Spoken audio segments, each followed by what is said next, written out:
Good evening, ladies and gentlemen, and welcome to Mount Carmel, Pennsylvania, home of the Mount Carmel Area Silver Bowl, where tonight the Mount Carmel Area Red Tornadoes play host to a old foe of theirs now in the past 2 years, playing them many times. Of course, the Rams of Wyalusing up in the northern tier, and this, ladies and gentlemen, is District 4 Championship football. This one's for the crown tonight. It's also for the right to move on into the state playoffs. Mount Carmel area, no stranger to this type of game. We've been in the District 4 playoffs since we returned pretty much. Very seldom do we find ourselves out. The Rams, a force in the north, they have been in and out of the playoffs now recently and beat Towanda for the second straight time. They had the unenviable task of playing Towanda twice in a row and beat them soundly last week. They earned the right to come down here. Of course, they lost Wayne to us 34-0 3 weeks ago. So somewhat of an odd situation as they come here for the District 4 crown. Well, of course, I'm sure everybody can remember what happened last year. In about the 9th week, we came out with the win against Wyalusing, 41-22. 3 weeks later, we go back up there again to play them in the playoffs. And, of course, we come out very narrowly with a 13-8 win. So, of course, you know, you can't take anything for granted, as we well know coming into these types of playoffs, because everybody knows it's do or die at this point. And, you know, Wyalusing has nothing to lose. And if you remember, last year they came out with the, what did you call it, the lone polecat? Lonesome polecat. The lonesome polecat play, and just in the second half, and that's just about all they ran. And I don't blame them because they almost came out and won the game. Yeah, oh, absolutely. Always tough to play a team twice, and it's even tougher to play them in a District 4 championship game. One of the things that plays into this game, of course, on the Wyalusing side of the ball is Coach Ray Raffin, their longtime head coach, has announced his retirement. So that crowd on the other side over there, they're pretty worked up. Certainly they'd like to extend Coach Raffin's season as long as they can. And that's going to be playing a big part, I think, in their momentum and their getting up for the football game. And not to mention the fact that they got a pretty good thumping the first time around from it. So Mount Carmel area's got a guard against that. I mean, on paper, you would say the Red Tornadoes are heavily favored, but I don't think they feel that way. I don't think anybody else does right now. Is this type of a game here, they have some quality kids. We are going to see number 7, Dustin Kinney, the quarterback. He was his first game was against us. He came in for the first time here, and he has stayed there. So number 7, the sophomore, will continue, and he will pretty much control the fate of the Rams there as they move into the playoffs here. Looking down the line, the same guys that we talked about, McCardle is a guy you really want to look like. Number 20, number 38, Wolf. They're the two guys on offense to keep your eye on. Down below, you got a big guy, number 77, Chris Cogswell. He's a Division I recruit. He's big, he's mean, he's fast, he's all the things you want to watch. So he'll be trying to control the line of scrimmage on both sides from his position as the game goes on. It's a perfect night. It's beautiful. It's very cold. It'll be in the low 30s before it's over. But the Red Tornadoes coming onto the field now, and one of the things that both teams decided to do tonight, which may be indicative of how this game goes, is they've asked to have both their defenses introduced. Well, and the reason for that is that, you know, you get into the playoffs now, and this is the second time, and you want to announce everybody, you know, on the team. And one way to do that is 1 week you come out with the offense, and certainly the next week, because not everybody plays both ways. And you want to take care of the seniors. You want those seniors recognized because, you know, this might be their last game. You never know what goes on and right down to the end of the line. Hopefully not, but, you know, that's why the coaches do that. One of the interesting facts about the championship football coming up this year is that in the East there are 8 teams. Subtract Mount Carmel from that mix. Phil Gergen was talking this last night. Of the 7 teams remaining, Mount Carmel area has already beaten 3 of them, which is a very odd situation. But that's looking a little bit ahead here. As first we need to look right here at the gold and green Rams as they're coming out here for the coin toss.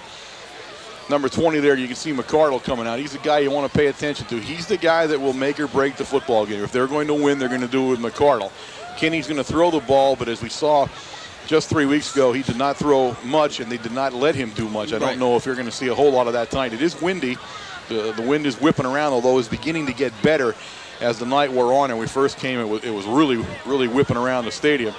So the sophomore may not have the ideal conditions to have to throw if he needs to. Mount Carmel on the other side, of course, 25. That's all I got to say. That's all there is. You got a great set of people down there. Of course, Ziegler and Shinsky back there, but this game will rest again on John Veach's shoulders, as it has. I mean, he is the guy that can change this thing whenever he wants. Mount Carmel area has won the toss, I believe, and will receive. And we'll start this game momentarily. We look down the line here, Wayne, and the winner of this game, of course, gets to pick where they play.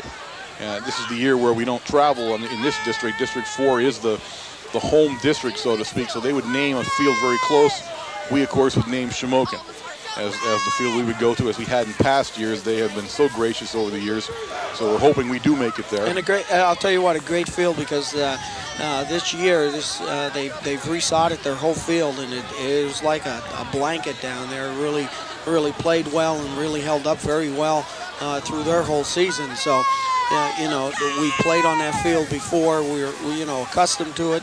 And, I think it's just a great facility. And as you said, everybody does take care of us down there. Number 22, Greider for the Rams, will kick it off for Wyalusing as we get this game started. Of course, deep is Veach, Pilarski, and Clea. And he kind of dribble kicks it down there. It'll go down short, picked up by Veach on the bounce. And he'll head up the sidelines here. He'll get up over the 30-yard line to the 31, where Mount Carmel area will take over 1st and 10. Now, one thing last week, as we were going through this game, the line just started to play some outstanding football, both offensively and defensively against Troy. They did open up some nice holes, and with all the pressure off the 700 game, we're hoping that continues again tonight. Sigler goes in motion here. We're going to pitch it over to Veach and immediately try to get outside of the Rams. Veach will take it up over the 35 to about the 36 for a 5-yard gain. It'll bring up 2nd down and 5 for the Red Tornadoes. The thing that really stood out in that Wyalusing game the first time around, Wayne, was and even their coach said it afterward, was the play of our defensive line and linebackers. Right. And they truly overpowered the Wyalusing offense, and that'll be interesting to see when they go on offense, if that trend continues into this game. Veach, once again, this time he picks the hole right up the middle, up over the 40-yard line to about the 43-yard line, where it'll be 1st and 10 for Big Red. And Wyalusing, they come out with their 4-4 defense, and we've seen how John reacts to a 4-4 defense. We've seen it at least 6 or 7 times this year so far, and the line is doing some great blocking. And once you do that, a 4-4 is easier scheme to block, and you get John out in the open. Penalty flag will fly right as we snap the ball there. That's probably going to go against Mount Carmel area. They'll march him back 5 yards. They'll bring up a 1st down and 15 now, as there's illegal procedure in the Mount Carmel area backfield.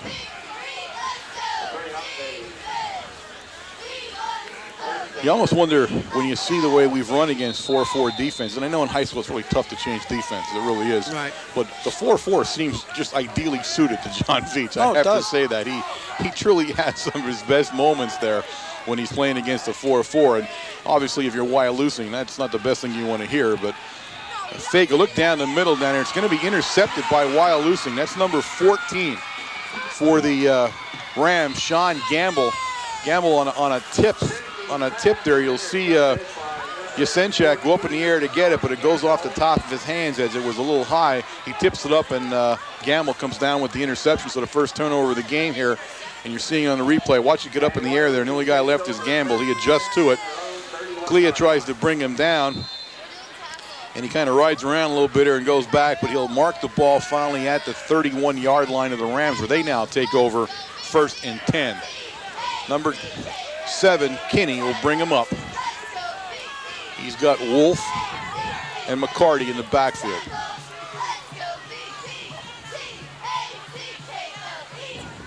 Wolf right up the middle.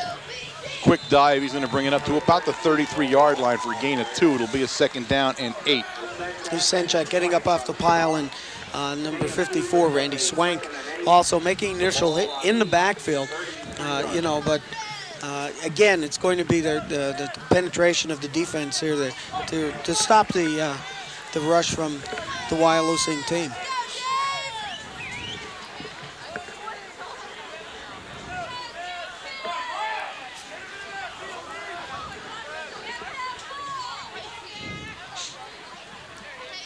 Long count by Kinney here as he gets him set. He's going to option it to McCarty, and Cuff absolutely smacks McCarty. McCarty will lose about a yard on the play. It'll bring up 3rd down now and 9, as Cuff just was not fooled by the option play. In that play there, both Vincey and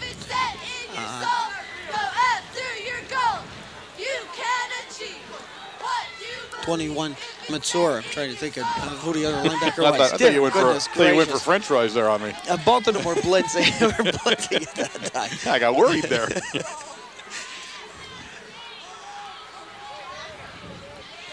Guinea's back to pass there. A lot of time as he rolls out. He looks down there, and he was heading down there for number 81, but couldn't get it to Worrell. So it'll be 4th down. The Rams will be forced to kick on the 4th and 9. He did exactly what he had to do because Lentini was all over Worrell, and definitely probably would have picked that ball off. He was that close, and he was in great position coming up. The quarterback throws it into the ground, which probably is the best thing. So the Rams will line up to kick here. 81 will do the kicking. Worrell, in fact, he was the guy that the pass was intended to. He'll be kicking from about his 20-yard line. And he's got Clea and Veach deep there, and almost blocked by Cuff as he got it in there. Worrell gets it off. It's going to go out of bounds right at the Mount Carmel area 38-yard line, where it'll be a 1st and 10 for Big Red. And it looks like the defense of the Red Tornadoes remembered pretty much what they did the last time, as they completely shut the Rams down in that first game. In fact, the Rams were rushing for minus yardage at the end of the game, and that's, and I wonder, when you're a coach on the other side, I'm wondering what Coach Raffin says to them.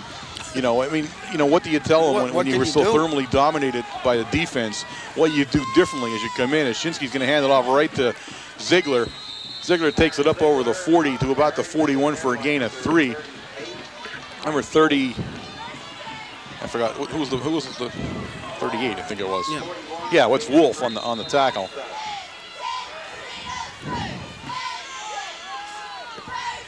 '77, the big guy's in there. He's the guy that I told you to watch for the Rams. That's Cogswell. He's the senior. He's 240 pounds down there. So he's a little bit of a force there on the right defensive side of the line. Pitch to Veach now as he tries to get around. He's not going to get around, so he darts back up over midfield, and he's all the way down to the 43-yard line of the Rams. And there you saw vintage John Veach, as the original hole was a complete mess, and he just stopped dead and turned it upfield, Wayne. It's unbelievable just to watch him, even at this point in the season. Take a look at this. Gets the pitch, and he comes over, and he does a stutter step here, sees that everything's blocked. 42 has him, and he just turns on the afterburners and picks up an extra 15 yards. Yeah, 42, Clement has to wonder how he didn't hit him. He was right in the hole with him. Quickly out to Lentini. Lentini's going to take it down to about the 35-yard line for the Red Tornadoes. It's a gain of about 9 on the pass from Shinsky. It'll bring up a 2nd down and 1. Nice pass pattern. All they're doing is hooking, getting to the outside. And I'll tell you what, I can't see another quarterback in this area throwing the ball. That pattern every time is the way Dave Shinsky has thrown it all season long and connected on it. Veach on the carry. He'll easily pick up the 1st down and then some as he pops it down to the 30-yard line for the 1st down.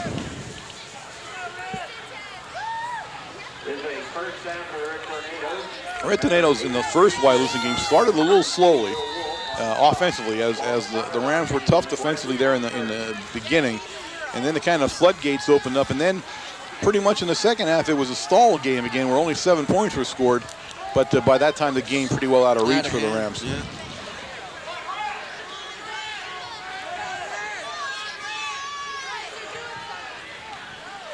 Veach again on the carry. He's over the 30 now to about the 25-yard line where he'll go down. Tackled in there by number 32, Bill Wolf. Wolf is the brother there. We have 2 Wolves, in case you're wondering. 32 and 38 are brothers on this team. Take a look at the blocking there. John Veach is not meeting the defense until he's 4 yards down the field, just about every time he's touching the ball. So either the right or the left-hand side. Number 50, Matt Booker on the right side, and number 59, Nick Bierster. Randy Swank, the center, Nick Cuff, 69 on the left side, and Dave Shoppy, 55, are blowing the defensive lineman right off the field. Right up the middle is Ziegler, and Nice.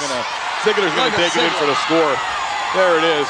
From the 25-yard line, Ziegler bounces over a guy and then sprints into the end zone for the first score of the game. I think it was number 42, Clemens. Yeah, he's had a tough night so far. Oh, my goodness gracious. He came up from his corner position, tried to make the stop. Here you'll see it on the replay. Look at 42 now. 42 is actually stepping into the hole right there. And you didn't see the hit, but you can see 42 being bounced over there. Nice block by Medalis as he shields number 14 out of the play. And a great kickout block by number 55, Dave Shoppy, also. And Ziegler just does the rest with that elongated sprint as Yasenchak puts it up and through. A high snap handled very well by Shinsky there as he gets the ball down. At the 6:13 mark of the first quarter, it's Mount Carmel area 7 and the Wyalusing Rams 0. And that was pretty much a Mount Carmel area offensive drive, a little bit of everything involved into it, well, and then the long run at the end. You can see what the line is doing. They come out already tonight, a little bit different than in the first game up at Wyalusing. They come out, they're flexing their muscles. If you remember up there in that 4-4 defense, it was a swarming defense for the first quarter. And both teams were undefeated at that time too, and I think that made a little bit of a difference, seeing who could come out the winner. But of course, tonight, that's not the case, and the Tornadoes know, they're in the home field advantage here, and they are going to dominate, and you can see what the line is doing so far. Now, Coach Brennan last night, I mean, obviously a little bit worried because you never know in that second play, what's going to happen when you see them twice so close together like that. But he was confident. Everybody's healthy. The only guy missing, of course, is Buggy with the knee injury. Won't see Buggy the rest of the year. And he's a loss. I mean, obviously you don't want to lose him, but he is the only one right now out, so we're pretty good that way. As we get set to kick it off, and Medalis does the kickoff duties. He gets a high kind of knuckleball there, bounces down in there to 22. He hands it to number 30, or I'm sorry, McCarty on the sideline, and McCarty's going to take it up all the way up to the Rams, say 44-yard line, where it'll be 1st and 10 Rams. A nice play by the Rams on the return there, as McCarty gets the ball on the sideline on the kind of switch handoff there. I thought maybe he was trying to fool us. He was actually running backwards. He ran back about 3 yards before he even handed the ball off. Here's the replay here. He goes back, hands the ball off to number 20.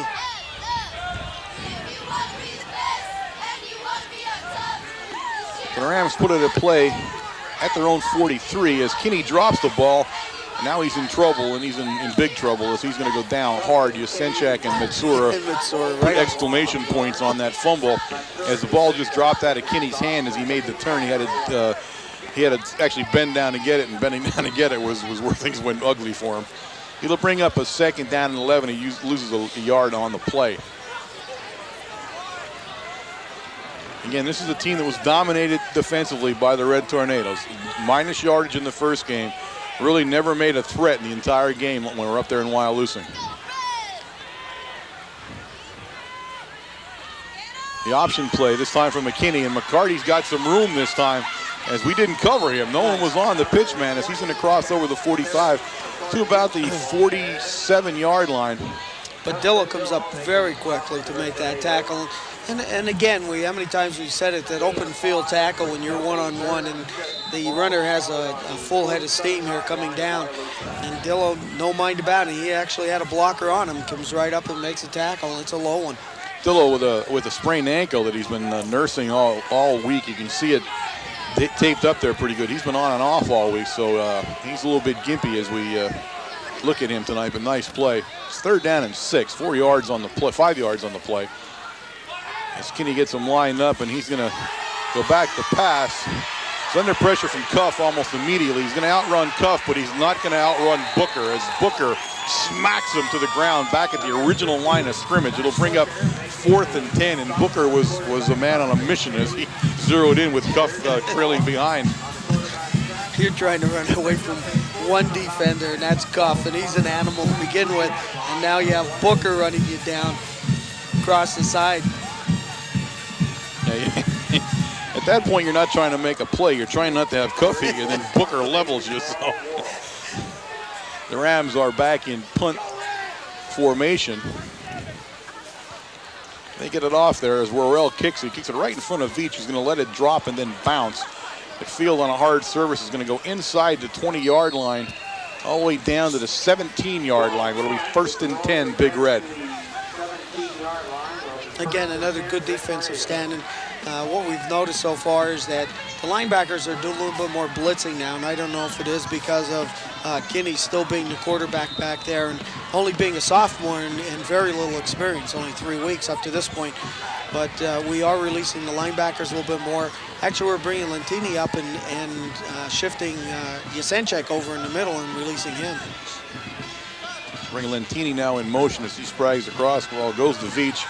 Veach cuts it up over the 20 down and up to the 24-yard line. Gain of 7 will be a 2nd down and 3 for the Red Tornadoes. Some great blocking in the left side of that line there between Dave Shoppy and Nick Cuff, opening up a big hole for John Veach. Just about every carry, and they're not afraid to run over Coswell, number 77. They run actually right at him. They're going right at him there tonight as Shoppy is doing a nice job out there on him at the offensive tackle spot.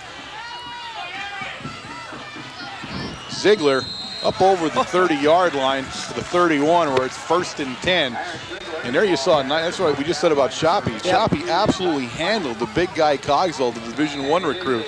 Took him right out of the play, and that's where Ziegler ended up coming through. I'll tell you what, Ziegler right now I think is learning that the second effort is the effort that's paying off. In the last couple of times he's carried the ball in the last few games, he's putting his head down and running over people. And that time again, somebody had him around the ankle and he did the same thing. Look, the pass over there, it's Matsura. He'll take it out of bounds up over the 40-yard line at the 41. Out of bounds. Enough. Oh, he was out of bounds. Yeah, okay. He was out of bounds. Bring up a 2nd and 10 for the Tornadoes. Nice pass play, whether he was out of bounds. Yep. That really did a nice job of catching him. I thought he stayed in. And I think if it was, he made sure that he was over the 10-yard marker to pick up that 1st down.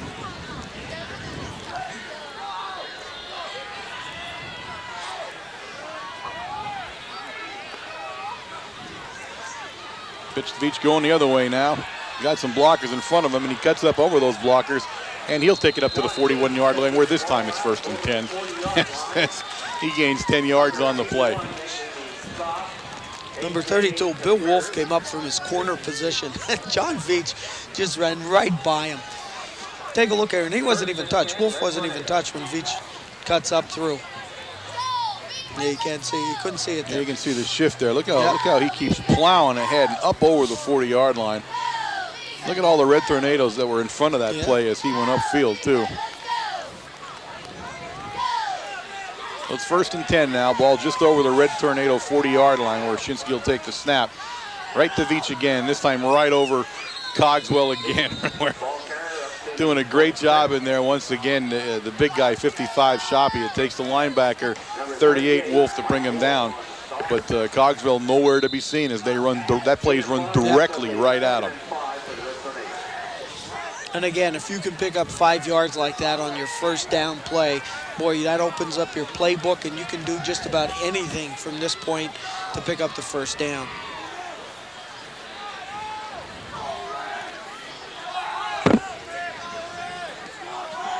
Second down and 5 now for the Red Tornadoes. Shinsky has them up there, and again, same play, same spot. Veach still running hard. Look at the guys, 77 getting up off the field, 38 getting up off the field, 44 all tried to make hits on John Veach, and John Veach went right through them. Yeah, Red Tornadoes really blocking well. I mean, blocking really well at the point of scrimmage there. If you take a good look and you see in that first shot, look how far those Ram defenders are being pushed away. It's pretty tough to make a tackle on a back like Veach when you're already backing up to begin with. Penalty flag on the play. Play will be blown dead before it gets rolling all the way. And this one normally means a Red Tornado penalty. We'll see. It is against the Red Tornadoes. 5 yards.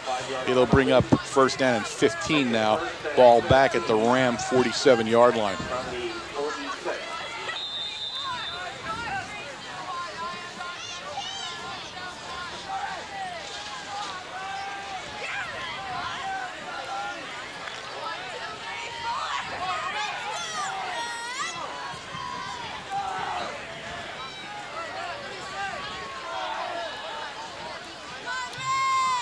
Delayed handoff to John. He finds his crease there. He hits the sideline.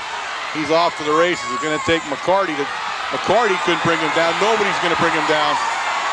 What a run. Oh, my goodness, what a run. Oh, man, a 47-yard run by John Veach, but it was more than a 47-yard run. But watch Ziegler going through the hole and blocking. Watch the pulling guard going through the hole and blocking. They are just, look at this. Look at Swank looking for somebody. Look at Ziegler. That was a run, ladies and gentlemen. Oh, my goodness. Now, here you think he's out. McCarty, boom, goes right past him as he stops dead. Another one, let's go. The last guy with a chance is 14. He doesn't do it, and John goes into the end zone. Ladies and gentlemen, I just love this kid. I love watching him run the football. Yasenchak puts it up, and it's good. So at the 33-second mark of the first quarter, after an electrifying run by John Veach, the score is now the Mount Carmel area Red Tornadoes 14, the Rams of Wyalusing 0. Oh, my goodness, that's a highlight reel there. You're right. That's WNEP highlight film there. But again, you know, the great running by John Veach. But when you have two guys, you have Brandy Swank, number 54, and Ziegler looking for someone to block, what does that tell you about your offensive linemen? Yeah. They're putting people down, they're blocking people and opening up some holes. So, you know, my hat's off to Matt Booker and Nick Bierster, number 59. 69, Nick Guff. Dave Shoppy doing an excellent job over on the left-hand side. And Vince Yasenchak, number 6, the tight end. You watch him, you think you see everything he can do as an athlete, and then he does a run like that. And my goodness, it just is endless. It just really is endless.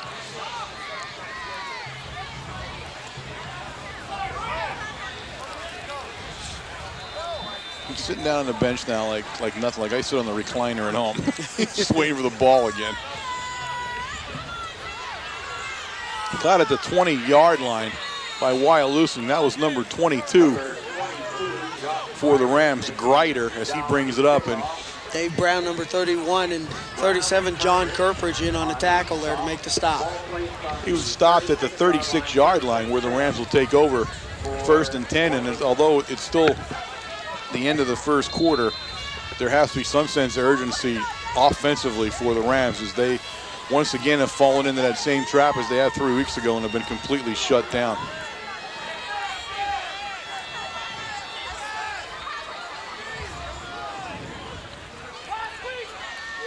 Again, he's going to pitch it to McCarty, and McCarty hit in the backfield. That's, let me guess who that is getting off the pile. Cuff. Hits him in the backfield. McCarty falls forward. He gains about 2 yards on the play. It'll bring up a 2nd down and 8. Cuff release from his defensive end position and came straight down the line looking for the ball carrier. And I'll tell you what, these guys here, they're spitting fire tonight the way they're hitting and you know, doing everything they need to do to stop Wyalusing on their offensive drives. And that, ladies and gentlemen, is the end of the first quarter with the score of Mount Carmel area 14, Wyalusing 0. Give me a chance to remind you that this is WKMC TV, the broadcast arm of Mount Carmel area high school. You're catching us every Wednesday night at 8 o'clock, channel 13, courtesy of the Service Electric Cable System. We are an instructional fixed television service. And remember, as I tell you always, WKMC TV is live in the morning at 7:30 of every school day, channel 13.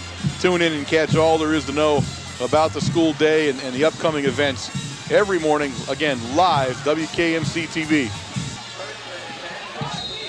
Kinney brings them up here. It's 2nd down and 8. First play of the second quarter play here in this District 4 championship football game.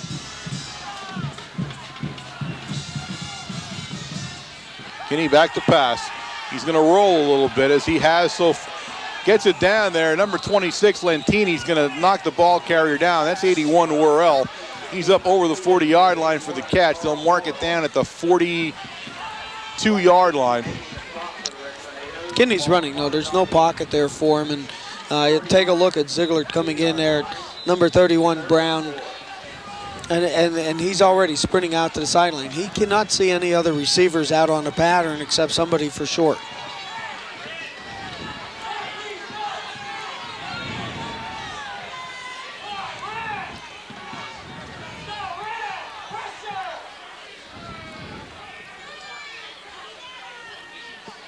3rd and 4 as Kinney's going to look to pass again. As he looks over there, he was trying to hit the big guy in there, number 41, Duffield, but couldn't get to him.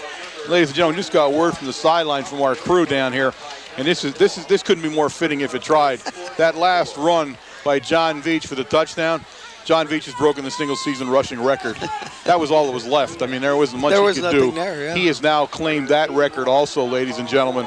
It is just unbelievable what has gone on here with him, but you couldn't have found a better play to do something like that. You just couldn't. So the single-season record is now history. Worrell will punt it away again. He's looking down in the direction of Clea. The ball will bounce out of bounds. Right down at the 30-yard line or so. The referee marked it and he started marching up. So let's say the 33-yard line. All right, 33-yard line where it's 1st and 10 for the Red Tornadoes. They have been dominating play here tonight in this championship football game of District 4. Both offense and defense. Yeah, on both sides of the ball. Take him out to play. I think they sort of learned their lesson, and it's a good thing to look back on to see what occurred last year. And, they come out to play this game and to win.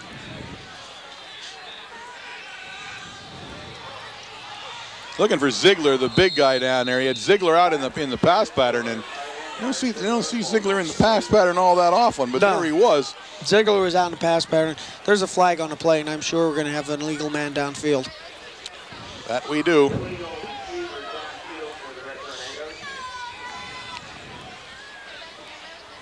I'll talk it over with the Rams and see what they want to do here.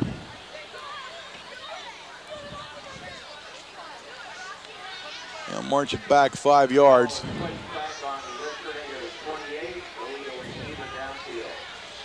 So it'll bring up a 1st down and 15 now for the Red Tornadoes as they get set from the penalty. Maybe they thought Ziegler was the illegal man downfield. They haven't seen him down there much. Maybe they got confused. This time Veach, penalty flag is flying as Veach brings it back over to 30 and back up to about the original line of scrimmage at the 33, 34-yard line. We'll wait and see what this flag has in store before we make the call. Illegal procedure against the Red Tornadoes. It'll bring up a 1st down and 20, I believe, now, as they march another 5 yards off. He wants to take it back. I don't blame him. Yeah, you see Coach back there just blame him. Moving his hand, take it back. I mean, the farther away from the goal line you could get him, the better off it is for the Rams. Well, it just takes us an extra player or two to get down there. Let's be realistic. That's probably true, too. Probably true.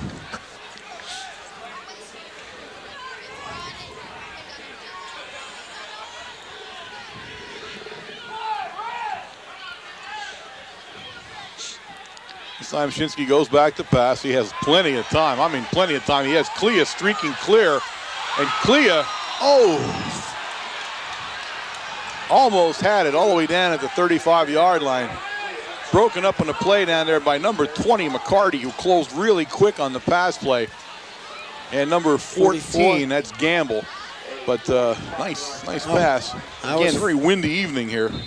I'll tell you what, great pass. Josh did have to readjust a little bit going down there, but he was tightly covered. I mean, it was a great pass. Josh ran underneath it, and it was, look at, here it is here on the replay.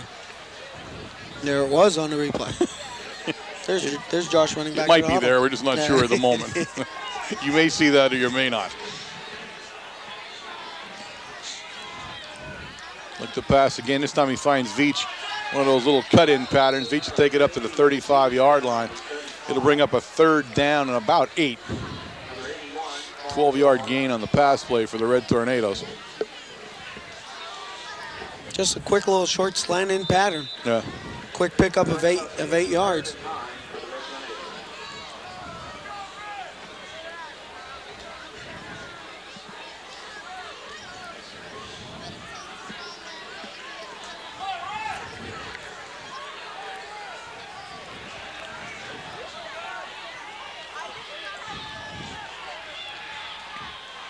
Shinsky again looks this time almost intercepted by Worrell as Clea had slipped down over the 45-yard line. It'll bring up 4th down and 9, or 4th down about 8, and the Red Tornadoes will be forced to punt here as Shinsky will kick the ball away.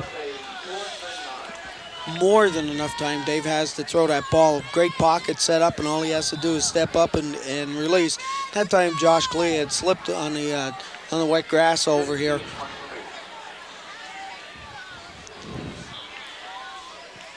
Shinsky kicks it over in McCarty's direction. The ball bounces straight up in the air, then takes the Mount Carmel area bounce. Is going to rest dead about the 35-yard line of the Rams, where they'll take it over 1st and 10 at the 9:32 mark here of the second quarter play.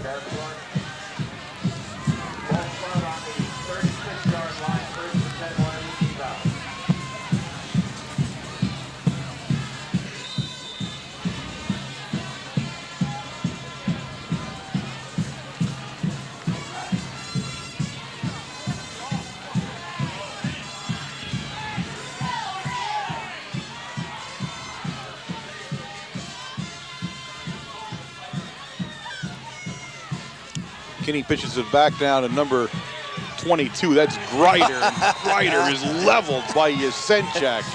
Oh, there'll be a loss on the play.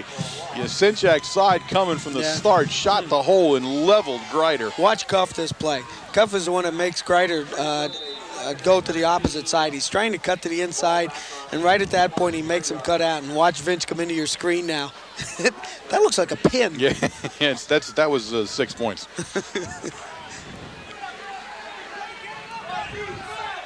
So it brings up a 2nd down and 13 now for the Rams, and a 3-yard loss by Grider as Kinney brings him up. Kinney in the shotgun formation now as he's going to pass on this play. He looks very quickly to number 38, and number 38 is leveled by Ziegler, and he's saying don't run that play again ever. Now that might have been a play that we looked at on the films. He goes back in shotgun formation. All they do is just sneak the halfback out to the right. And what did we do? We also slipped out Ziegler from his defensive end position back out into the flat. And boy, he just put a lacing on him. So 3rd down and 13 now for the Rams.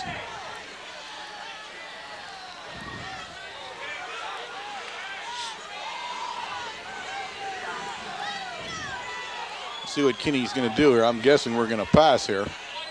He's up under center this time as he gets him set.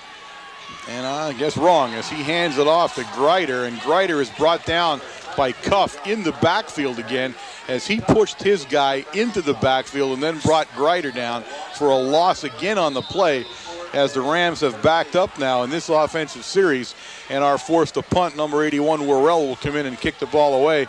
Mount Carmel area expects to get some pretty good field position as both Veach and Klee are standing at their 40-yard line. Every time they've punted out of bounds, so there's no way that they want either one of these two guys touching the football.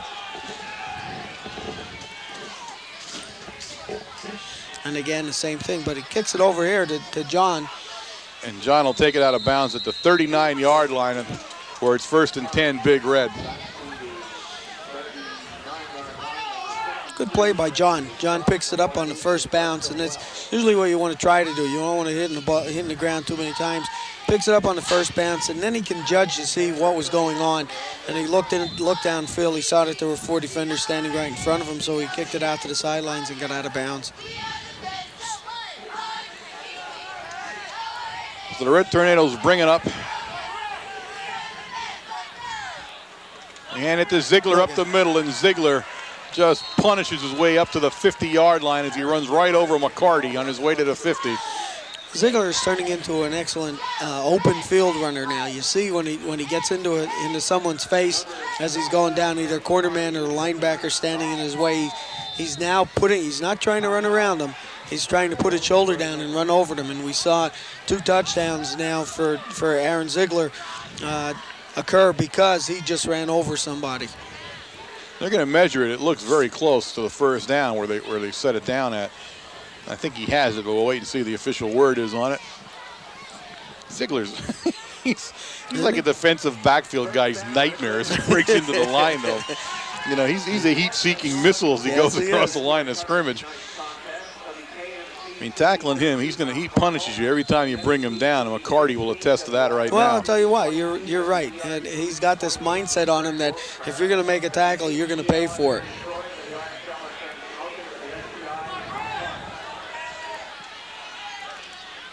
Veach this time. And Veach still running. Runs right through McCarty's tackle all the way down to the 40-yard line, where it's another 1st and 10 as another 10-yard pickup by Veach. You can see exactly what that line is doing. It's just amazing. Take a look at that. Take a look at the hole for John Veach. And the only thing he has to do is try to get around one linebacker that's standing there. And even if he does not get around that linebacker, he's still picking up 5 yards as he goes downfield.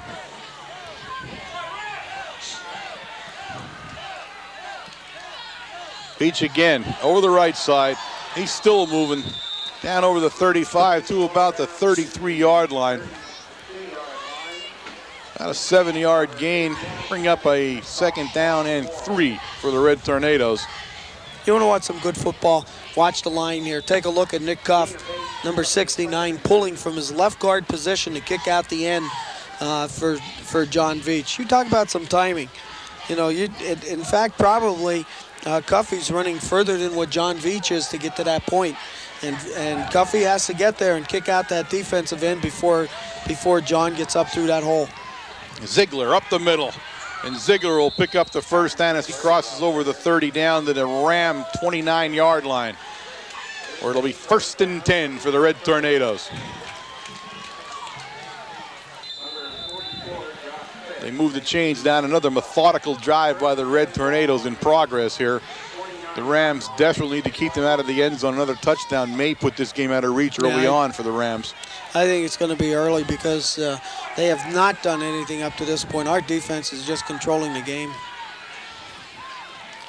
Faked the pitch and then gave it to Ziegler up the middle. Ziegler picking his way through. Look at Ziegler turn it on. Ziegler is going to ram it into the end zone, a 29-yard scamper. And that was the first time I can say after watching him run, that was a pretty run. Yes. He didn't hit anybody. He stepped around everybody in his way down there. Nice run by Aaron Ziegler. And I'll tell you what, that then, I think that's the nail in the coffin for Wyalusing up to this point. You see this play when he gets going. As I said, he does not try to run anybody over this time, which is unusual in his own right for him. And we'll see the extra point attempt here, and I hope we get a replay here after Yasenchak tees it up. But pretty run by Ziegler. 29 yards untouched into the end zone. The big guy lines it up, still recovering from his run back of last week. Another high snap, and this time we're going to see Shinsky ad lib, and he looks over for Pilarski, and just broken up in there by number 81, Worrell. So at the 5:37 mark of the 2nd quarter, it's now Mount Carmel area 20, Wyalusing 0, and we're still waiting to see if we have that replay there of the Ziegler run, as it doesn't get any better than that. Here it is. That's the line of scrimmage you're seeing. He's just skipping along the line of scrimmage now, and he makes the turn. There he is. There he goes. And you can see he literally outruns everybody then for the last 15 yards into the end zone. So you see speed and finesse from the big fullback.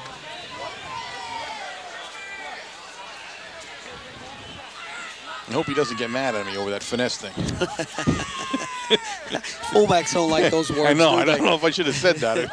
I got like a visit from him, and that's a nightmare. I don't want to think about it even.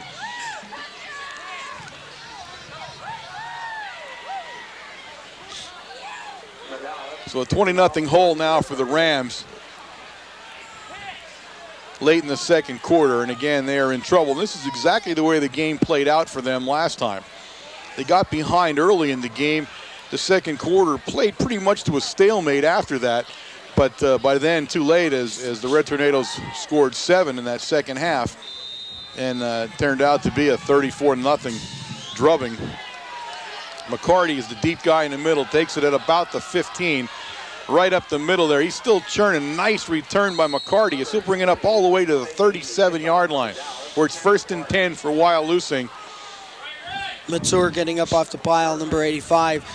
Justin Dillo also making the hit.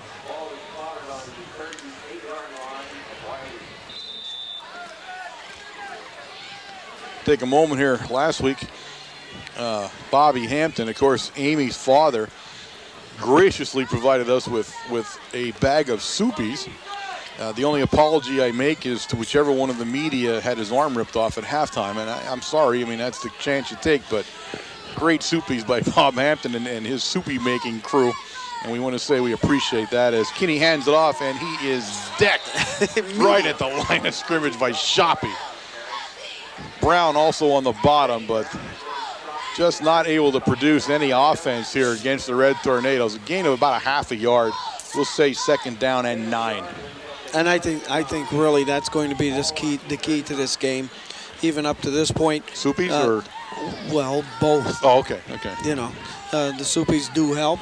But I think the defensive play here by the Tornadoes tonight in stopping Wyalusing, even up to this point, they haven't made a threat. Kinney fakes it, and he should have handed it. In fact, I think he was supposed to hand it. I'm not sure. No, he was going to their tight end, number 17 there, Robert Cobb. And if you remember up there, they did have some success towards the second half, in the second half of the game, throwing that tight end pass. But certainly great coverage there by the linebackers that Kinney could not get that ball off. And, of course, Ziegler, that's just prime meat for Ziegler. You know, you're just standing there with the ball, and too bad. 3rd and 11 now for Kinney. He has the I-back formation in back of him. He goes back to pass straight. He's looking, I don't know where he was looking for because he had number 31, Brown, and Brown was about to kill him. Brown, Ziegler, and Cuff. Yeah. You know what I mean? The threesome. He threw what would be known as a self-preservation pass, and just got it high to the sidelines, where it brings up 4th down and 11. And once again, and I can't say this as much as I have already, you notice that it's 4th down and it is beyond 10 yards again. Just the hold that they have been in from the start of the football game. I don't know. Did they pick up a first down in the first half? I believe they have one. I think it was 1. But just having one tough time getting anything offensive against his Red Tornado defense as Worrell lets it launch it. And this time he kicks it right at Veach, who calls for a fair catch. And now they're going to look at him. He put his arm up as a fair catch. Number 52 came down and hit him. That's Wyalusing. And now I think they're going to say that he didn't fair catch it enough. But then why blow the whistle? Right. I'm a little confused there. If you blew the whistle, you know, then you assumed it was a fair catch because he blew it as soon as he caught it. They didn't let him tackle him. The guy hit him but didn't tackle him. And then they just, all right, I'm not even going to go there. I think that was, all right, the ball's at the 39-yard line of the Red Tornadoes where it's 1st and 10, and I have no idea why. Gives it to Veach right up the middle. Veach is still churning. He's at the sideline. Cutting back. He's going to, you already know the cutbacks, don't you? Yeah. Still on his feet all the way down to the 20-yard line where it's 1st and 10. Red Tornadoes as Worrell, number 81, finally brings Veach down, but not before a tremendous run by Veach. And you called the cut back before it happened that time. I'm impressed. I have ESP, and I read that all the way. But take a look as John's running down on the right-hand side here. His head is looking to the left. Look at him looking. He's looking where are these guys at? Where's the blockers? Okay, they've overrun me, and I'm going to step back into the middle of the field. Now we're calling this play back. I have no clue. I don't even see the flag on the play right now, but it's being called back. And the refs are having a little bit of a tough moment here as they're still recovering from the so-called fair catch or not fair catch, which they didn't do right anyway. Motion. And that's a tough call there. I didn't see it. It took him forever to call it, and I think he needs to think a little bit about this a little bit before he makes that call, as no one saw it. I didn't see the flag even come down for that matter. But it'll be a 5-yard penalty, bring up 1st and 15 now for the Red Tornadoes, and negates a great run by Veach. Let's see the motion if we can see it on the side here. That we have it on slow motion, which is pretty much how I am all the time.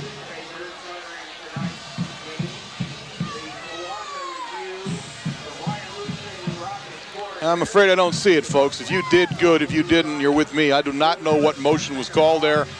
I'm going to have to call that one a rough one. But either way, it's going to be 1st and 15 now as the timeout's on the field. Coach Raffin called timeout for the Wyalusing Rams as he wants to try to get them stabilized a little bit and try not to let another score in before they get into the locker room at halftime. Well, there's 3 minutes and 47 seconds left in the half, and Tornadoes first and 15 from this point. But that was an excellent run, and we said we didn't see that. Maybe they were just a little upset from everybody booing. I don't know. Penn State threw that no boo clause in. Maybe we can do that here too. We'll line them up here again and start fresh, 1st and 15, and we're going to have a meeting at the ball here just to make sure we have the 5 yards and make sure everybody's where they need to be here. And now I have to tell you I have no clue what it is they're doing as they're trying to see if they marked off 5 yards. They marked off 6. So and this is a rough run for the officials here in the last 2 minutes. They've gotten a little dyslexic here as the game progressed. Shinsky hands off deep in the backfield to Veach, and this time they're going to actually stop John as he crosses over the 35-yard line to about the 36. Now, again, the only problem I see with all of that is they take the momentum away from the offensive team. Yeah. Tornadoes had momentum going. They picking up first down. John had a great run there. Now they come back. They misplaced the ball to begin with, some more delayed time. And you can see it just takes that edge off.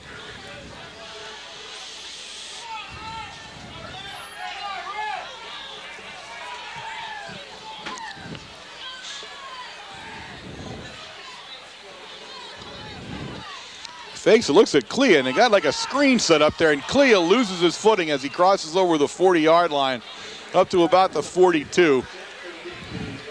It'll bring up a 3rd down now and probably about 8 for the Red Tornadoes. Nice fake over here to John Veach.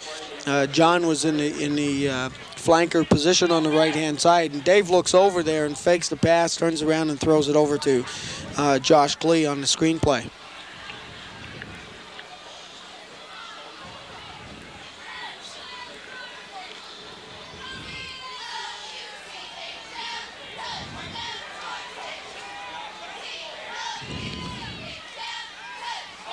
Veach right up the middle in that delayed handoff, and Veach is going to get it up to about the 45-yard line where he'll be brought down.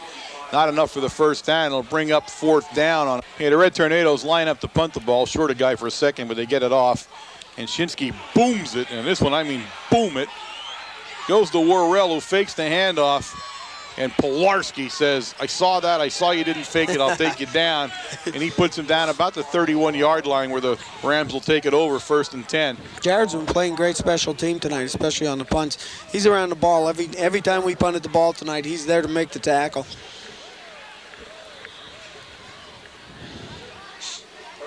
So we'll see what the Rams can do offensively. They have had an extremely tough night offensively here in the Silver Bowl in this District 4 game. Really, it'll be interesting to see those first half stats as we get them from Jose, but I don't think they're going to be pretty on that gold and green side of the ball.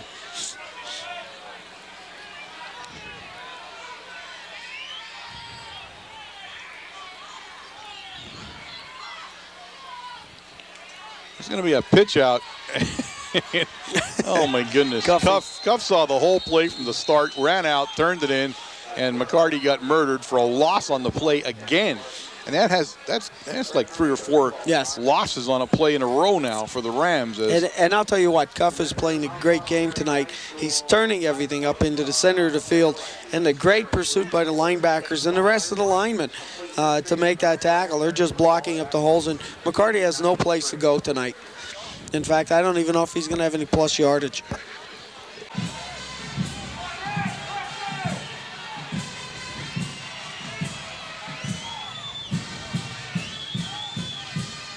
Handoff right up the middle. That's the Wolf, the fullback. He's got some yardage as he gets up to the 30, where he's down at the 30-yard line. It's positive yardage for the Rams now. It'll bring up a 3rd down and about 7. That time they tried to spread the whole defense. They had wide slot to the right and a wide flanker. Two men over here. They'd slot both sides.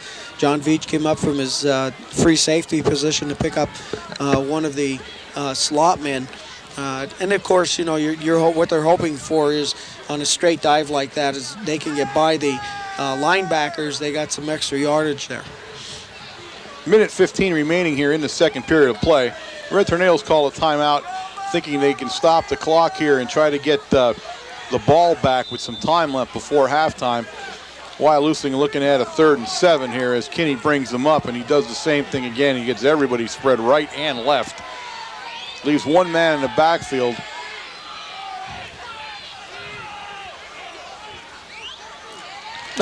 Oh my goodness. Matsura was on top of number 20 before he even came over. Well, look what happened there, though. The handoff was to 20, right? Or I think, except he hit 20 so fast, the quarterback never gave the ball to him. He just went down with him. Watch. Right, there it is. The ball's out now, and he falls on it. Matsura was there before the handoff.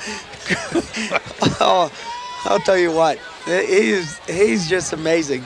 Coming from between him and Vincey, coming from those linebackers positions, so quick, so fast, and it's their explosion through the hole that's created by the defensive linemen as they're doing their stunt plays in there. I guess Brown, number 31, opening up a hole. I guess Swank was on the other side. And, when they run a stunt play and they pinch to the outside, it's a natural hole that's created in the offensive line. And that's where Matsura came up through and makes that tackle on number 20 before he even got there. So Worrell now back to kick, number 81. This time we have a guy at the 40 and a guy at the 50. And we'll see as we try to go for the block, Yasenchak nearly does. Worrell kicks it out of bounds in Ram territory at the 41-yard line. And the Red Tornadoes have 1:04 seconds left there to see what they can do with it. That time we overloaded the right side, and we did run a move there where Vincey was able to squeeze through a seam to come right up just about through the center to make a block that time. So we'll see what Coach Brennan has in store here for this 1:04 seconds.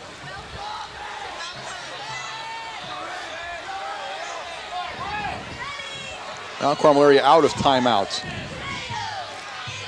Shinsky will go back and throw. And again, he throws to Clea this time. And Clea down along the 40-yard line. He does not get out of bounds. Right. They keep the clock moving. And we didn't pick up the first down either to kill the clock. So the clock continues. Now they're going to call. They're going to call for a measurement, I think. Yeah. Which is a good move as it's very close. Clea down on the ground again, and I think they need to look at Clea at halftime and see if those spikes or something are wrong.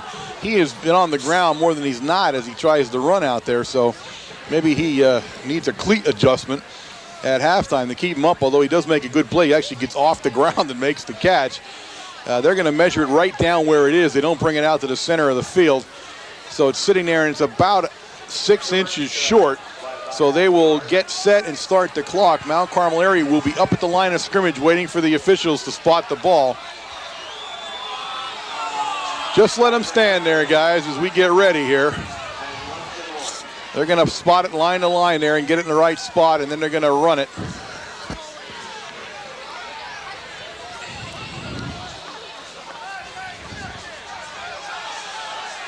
Now you wonder why they will not allow the offensive team to get up there. Clock is not started yet. It's still 49 seconds. It has not begun to run yet. And there it does. Once again, Shinsky will drop straight back and look. There's plenty of protection. Looks over the middle of Matsura, and he gets him. The clock will continue to run as Matsura, and there's a flag down. The clock stops in the backfield, and I believe it's going to go against the Rams. 41 seconds left. They may have called roughing the passer. I'm not sure. They did. It's roughing the passer against the Rams as they brought Shinsky down long after he threw it. So the best thing about it is the clock stops. The next best thing is it's a penalty against the Rams as Mount Carmel area now closes in on that goal line.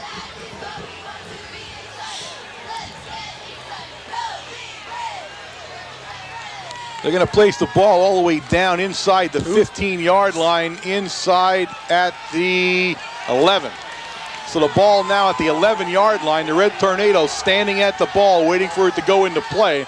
As Shinsky brings them up, it's 1st and 10 from the 11. Shinsky looking, still looking. Still looking, and he looks at Veach, and Veach is going to make the catch, and Veach makes it all the way down at the 2-yard line. We have to go to the 1-yard line to pick up the first down here, and that's the reason why we're trying to get back. They try to get it lined up. 21 seconds now. They need to get quickly into the line of scrimmage, need to get up. 18 seconds to go as Shinsky brings them up real quick, and Swank will send it, and they give it to Veach, and Veach cracks it over the goal line with 11 seconds left on a 2-yard run by John Veach. The score now, Mount Carmel area 26, Wyalusing 0, with the extra point attempt by Yasenchak to come. And that was good clock management. That's the way you want to see a team go down the field. Great plays, I'll tell you what. And we were looking to the out of bounds, get to the outside, get out of bounds, kill the clock. We tried that. Matsurik does catch the ball over the center of the field, which would have killed the clock anyway. Enough time to call a play because they had to reset the chains.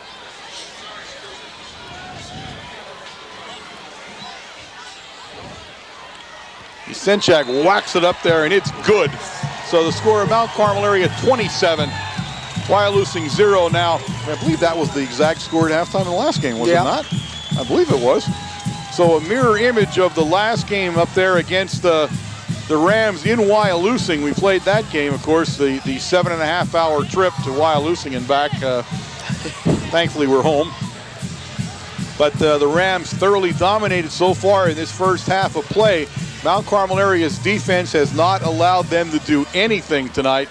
Much like the first meeting, the offense clicking on all cylinders really tonight, really playing a great game. The line is just tremendous tonight. The little bit of difference is that Wyalusing in the first game came out with a little bit of spark in the first quarter and did play some good defense at that point.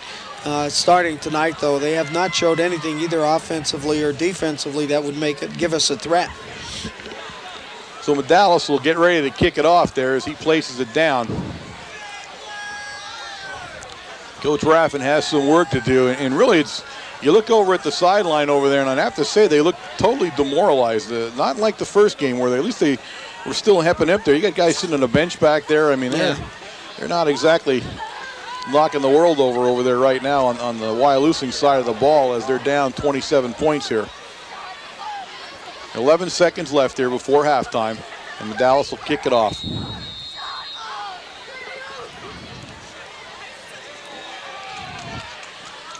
A lateral it back to McCarty, and McCarty's coming right up the middle of the field there, and he'll be brought down about the 37-yard line. Number 48 in there for the Red Tornadoes on that tackle, and that would be Kulik, Pete, on the tackle there for the Red Tornadoes. 5 seconds left. Time for one more play here for the Rams, as I'm not sure if they're going to take a knee or what here on this one.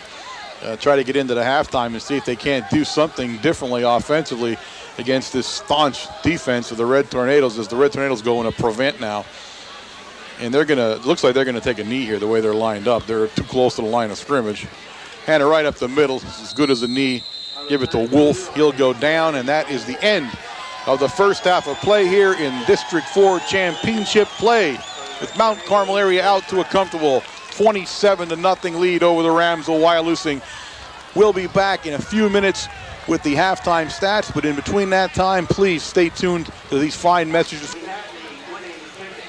Okay, gang, we're back here for the start of the second half of play here in the District 4 championship game, but first we're going to give you the first half stats, and believe me, they look as ugly as you would think if you're a Wyalusing fan, and they look just as good as you would think if you're a Red Tornado fan. Well, let me tell you what, we're here playing some football here at this champion football. How's that? Championship football. I'll tell you what, the Tornadoes came to play tonight, not only on one side of the field, but I'll tell you what, they put it all together tonight. They're doing it on both sides of the field. On the offensive side, in the rushing department, carried the ball 21 times for 223 yards. Oh, goodness. So far. That is 10 yards per carry, per rush. In the passing department, 6 of 10 for 52. Veach has touched the ball 15 times tonight for 146 yards. And do not forget, he had that one for about 30 yards called back. On the bogus motion call. I didn't say that. No, let me just say that after looking at it twice, it was bogus. Okay, Ziegler 6 for 77 yards tonight. He's up to about 12, 13 yards per carry. 13 first downs. Lentini caught the ball. Receiver 1 for 8, Veach 2 for 21, Clea 2 for 14, and Metsora 1 for 9 over the middle as we were driving down at the end of the first half. On the other side of the field now, take a look at what the defense is doing, Warren. Wyalusing rushed 14 times for a -2 yards. Oh, yeah. I knew that was going to be ugly. Passing department, 1 of 5 for 5 yards. Their net 3 yards plus. Yeah. First down department, we did say they have one. Jose said, we're pulling that one back. All right. It's nothing. 0 first downs in the first half. So you can see the Tornadoes did come out to play some ball tonight. They're putting it all together, and this is the time that you have to do it. You're getting down in the nitty-gritty now. You're seeing some very good teams coming up down the line here, and maybe we're starting to flex a little bit and saying this is the team to beat. You know, did you have something to drink on the sidelines or what? It's my You're medication. back like completely animated here. What happened with you? It's my medication. Oh. It's starting to kick in. So they get ready to kick this off. Mount Carmel area will kick to Wyalusing. Of course, the 275 yards total offense to 3 yards tells the story of the game so far. Mount Carmel out with a 27-point lead, and Medalis whacks it down there, and he puts it down deep. Grider lets it go through him. McCardle doesn't pick it up, and now they're in trouble as they're going to get it up only to about the 16-yard line. Brought down by Medalis, 21 and 37. I think 48 was in on there 48. too. Pete Kulik again, number 48 Yeah, coming in down there. So you had Kirpich, Kulik, and Medalis on the stop as they fumbled around down there a little bit. And now they're stuck in a hole at their 16-yard line where it's first and 10 for Kinney. Number 37, John Kirpich, making the initial hit there on that kickoff. I knew he was there. I saw him first, and I was looking to see the other ones, and I don't remember if I said his name or not.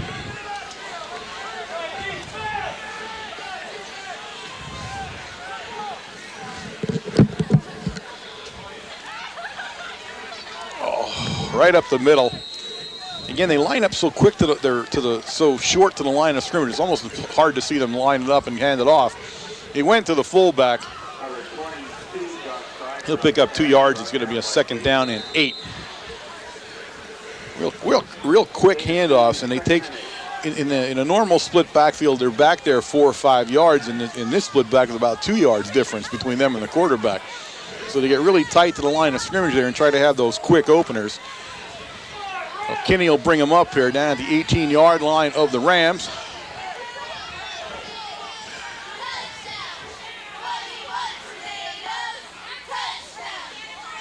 Quick pass right down the middle of the big guy, and 17. He's the flag on the play over on the far side of the field, though. He's the tight end that we talked about a little bit earlier, Robert Cobb. They tried to get to Cobb earlier in the game, and that was a big play, but again, a flag, and it's going to go against the Rams.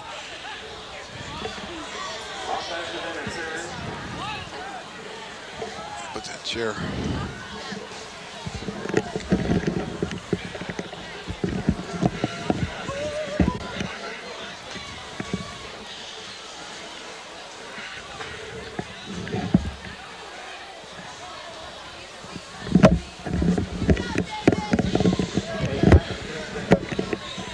We have to remember that I just put the chair against the door of your brother. If we don't remember and leave tonight, your brother will be found frozen to death next week sometime.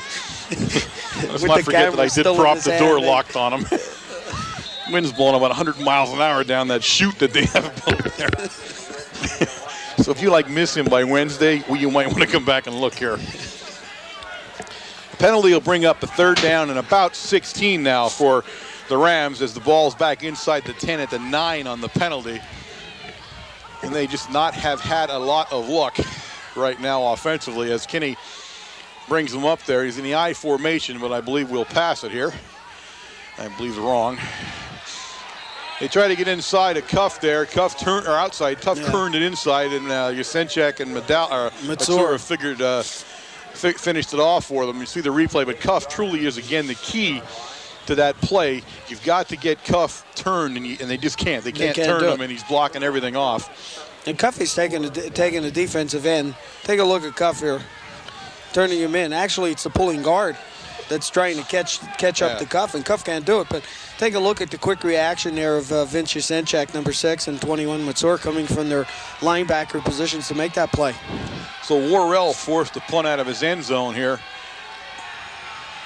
He's going to get it off, and he kicks it to the sideline, but doesn't quite get it there as Veach now takes it. Veach is looking. The flag's all over the place.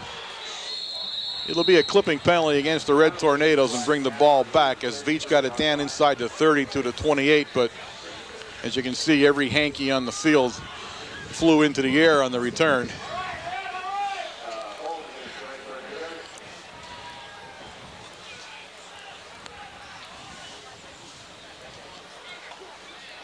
So the penalty will march the ball back from the spot of the infraction there, which is about the 38-yard line. And you'll see it come all the way out.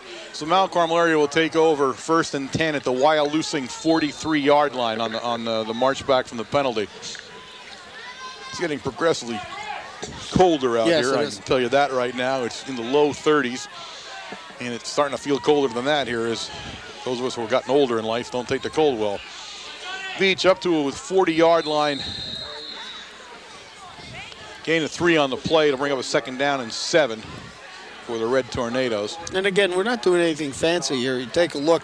It's either Ziegler's straight dive or John Veach a dive, or we're pitching out to the outside. We're just running the same series of plays, and we're just telling Wyalusing here, you want to try to stop us, and they haven't been successful at all tonight. Well, there's going to be no urgency in the offense now. Right. Obviously, a 27-point Bulls, they just want to run it out now. We don't have to do anything. Ziegler, he'll take it over the 40, gain about 2 yards on the play. Take it down to the 38-yard line. It should bring up a 3rd down and about 5. 3rd down and, about 4. Let's see where they finally place it down. So 3rd down and 4. As Brown comes into the lineup.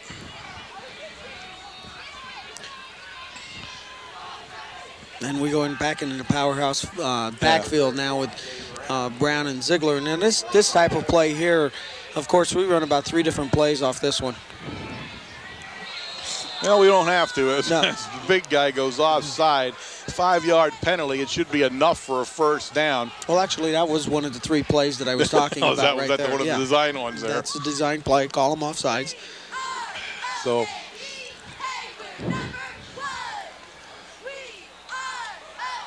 now we're going to call offside, which I thought we marched the ball the wrong way. These guys are in serious trouble tonight. You know what? I don't even know why they even had to confer about that one. They started having trouble late in the 2nd quarter, and I think the calls are getting to them because they're still a little confused sometimes on the play. But it is an offside penalty. All saw it on 77 down there, and it was just enough for the 1st down. So it is 1st and 10 now from the 33-yard line for the Red Tornadoes as Shinsky goes back to pass. He finds Clea down around the 31-yard line.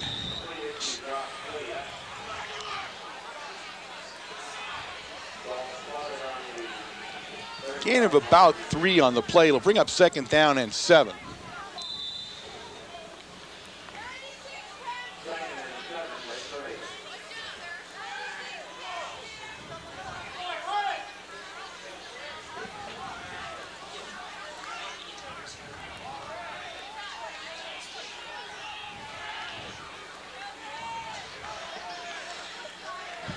Movement there from Wyalusing, but no flags. Right up the middle goes Veach, up over the 25-yard line down to about the 24.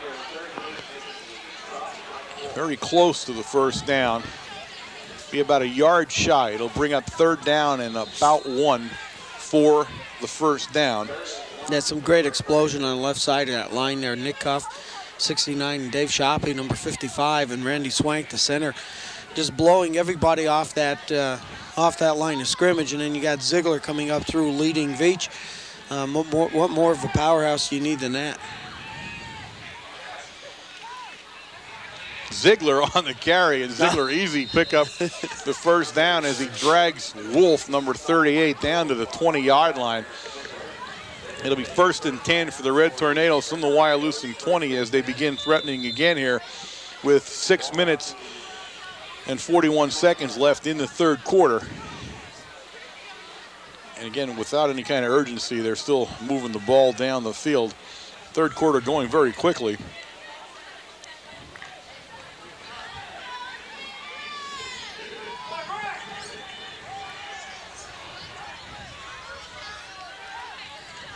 Veach on the handoff, following Ziegler. He finally looks at Ziegler's cut and follows right behind him up over the 15, down to about the 13-yard line.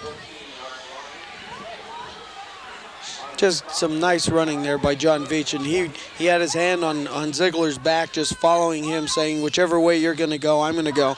It sort of bogged up there towards the end of the play. They did string it out enough, but we had enough for red jerseys out there to just get enough to see him. Look at right on the back of Ziegler, and he followed Ziegler through the hole.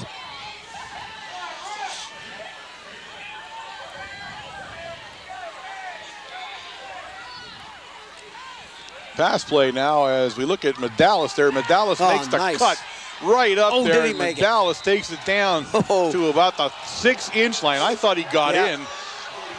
People down there think he thought he got in, but he's going to be about a half a yard short. It is first and goal. He didn't make no bones about it. After he caught the ball, he was going right down the seam. Look at this. Catches the ball, doesn't make any steps. Cuts right, left, goes right down the middle of the field. And look at this, one extra half. And I'll tell you what, that ball cut the line of the plane of the goal line. I said, these guys are just having a tough time tonight, I've got to say so. But they stick it down at that 6-inch line where it is first and goal. And Mount Carmel area comes out in that big backfield of theirs, and they're going to let Shinsky go in with it. And he did. Quarterback sneak by Shinsky at the 5-minute and 1 second mark of the third quarter. Mount Carmel area out to a 33-0 lead. Yasenchak will get his shoe on there. Here you see they got good penetration. Shinsky left his feet a little early, but still keeps moving. And you can see as he uses that leverage, and he has that tall body, and boom, he gets it over. That was hard work on an extra point, but he got off his feet too early. Yes, he did. You need to take a step forward before you jump. Yeah. But with that lanky body, it's tough to keep you out of that 6-inch mark one way or the other, and he got it in there. Yasenchak boots it through with authority as he's kicking very well in the last few games of the season here. He is really looking good in the kicking department. It's Mount Carmel area 34, Wyalusing 0. 1 point away from the mercy rule here and to get the clock running and get everybody home because it is cold. Wyalusing is not going to come back and win this football game. Offensively, they have had a very hard night. Remind you about Supper Club. Supper Club is, I can't remind you because it's tonight. if you haven't been there, you missed it because it's a Wednesday. That's right. All right, but think about Supper Club. We had another great crowd down there. It's really just a nice night all around. We've been bringing guests. We had the trainers down last night. It was a great time with those guys. And of course, Doc Recco was there. He was our guest. It's always good to have him. You can't find a better guest than Doc. Kidding. Doc is still the best. He was down there with us. And really had a nice time with everybody. It's good to share that with some new people all the time. Coach Brennan had a very close friend of his and his wife down. And a really enjoyable time. It just keeps getting better and better. You know, on a cold winter night, if you got nothing better to do, come on down to Matucci's for some of the greatest food you're ever going to eat. And some great friendship and camaraderie in Mount Carmel football. Bounces in front of Worrell. It's picked up instead by somebody who threw the ball in front of him somehow. The ball went forward. They're sitting it down around the 25-yard line where I think the Red Tornadoes recovered it. I thought they did. There was nobody jumping 45, around. Michael Shinsky recovers the fumble. Listen, the 17, the tight end, the big guy, Cobb, had the ball. He didn't get hit. It just went out of he just threw it out of his hand somehow, and it went forward like 5 yards, and he couldn't get to it in time. So a big fumble recovered by the Red Tornadoes at the 25-yard line. Trying to see what he does here as he gets and he starts upfield, and I'm trying to see when he gets hit. He doesn't. He's either switching hands or something, and it just goes forward on him. So an untimely fumble by the Rams as we pitch it to Veach. And Veach is coming around the side. A nice block in there as he cuts back. He continually cuts back and boom, down to the 1 yard line. A 24-yard run now for Veach, and he's very close to the 200-yard mark here.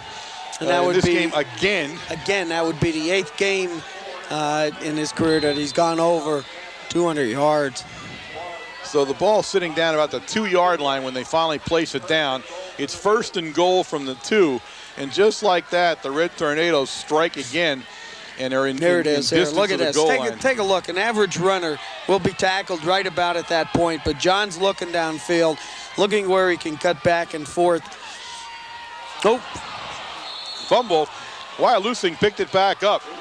Never got the handoff, and the Red Tornadoes fumbled the ball on the 2-yard line as they're knocking on the door. And Coach Brennan's not a happy camper on that one, and he shouldn't be. There was nothing there to stop the handoff. It was just careless.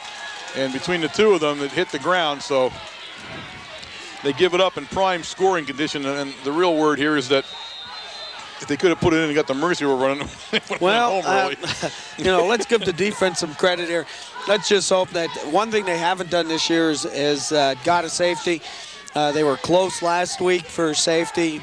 Ball was, I would say, intentionally grounded at that point. But let's look for a safety here. Okay, Kinney brings them up. It's 1st and 10 from the 2. And straight ahead quarterback sneak, a good easy play and a safe play. He moves it up. He's going to move it up to the 5-yard line. A gain of 3 on the play brings up 2nd and 7. There you don't have to hand off or do anything That's goofy. right. You're just trying to get himself some room to maneuver.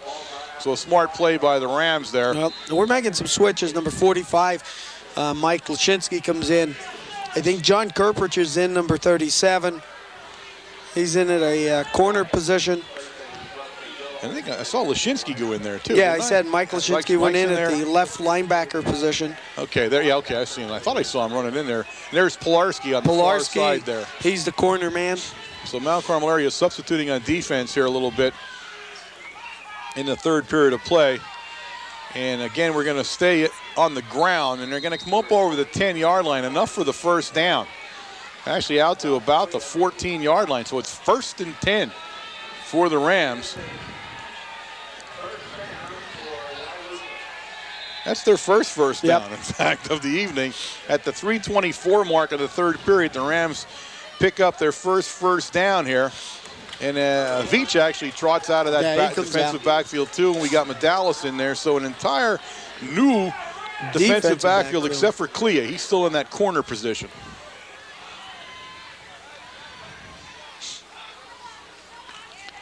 He's going to hand it right up the middle there.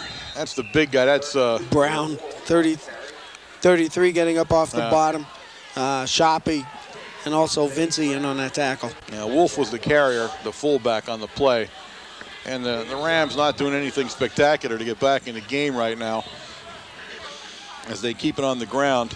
Still kind of deep in their own territory. The ball, he's up at the 20 or the 16-yard line. I'll tell you what, I'll be a little disappointed if I don't see the lone polecat. You think you're looking forward to that? I am looking forward to that. I don't know if the lonesome polecat's going to be much when you're down 34-0.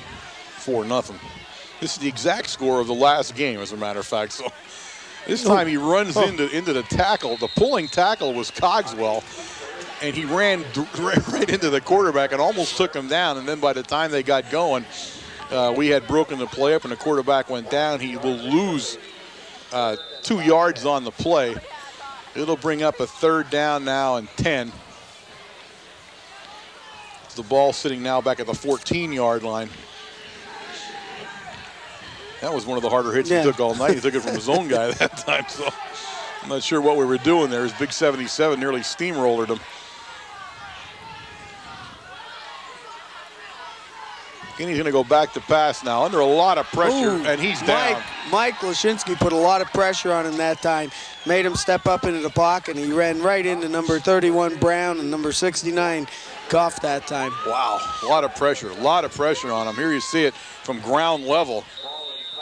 You can see how little time as he's already ducking Lashinsky, and then Cuff comes in and whacks him. And Kinney goes down in a clump, and now he went down at the 9-yard line, which once again will put Worrell in his own end zone to punt. Take a look, we're overloading the right-hand side. Well, we're not going this time. Well, you got a return guy sitting at the 40, and he tries again to kick it away from Veach, and this time bounced right in front of him. So it'll sit down at the 38-yard line where McCarty will down it. It'll be 1st and 10 for the Red Tornadoes at the Wyalusing 38-yard line. 49 seconds here left in the 3rd period of play.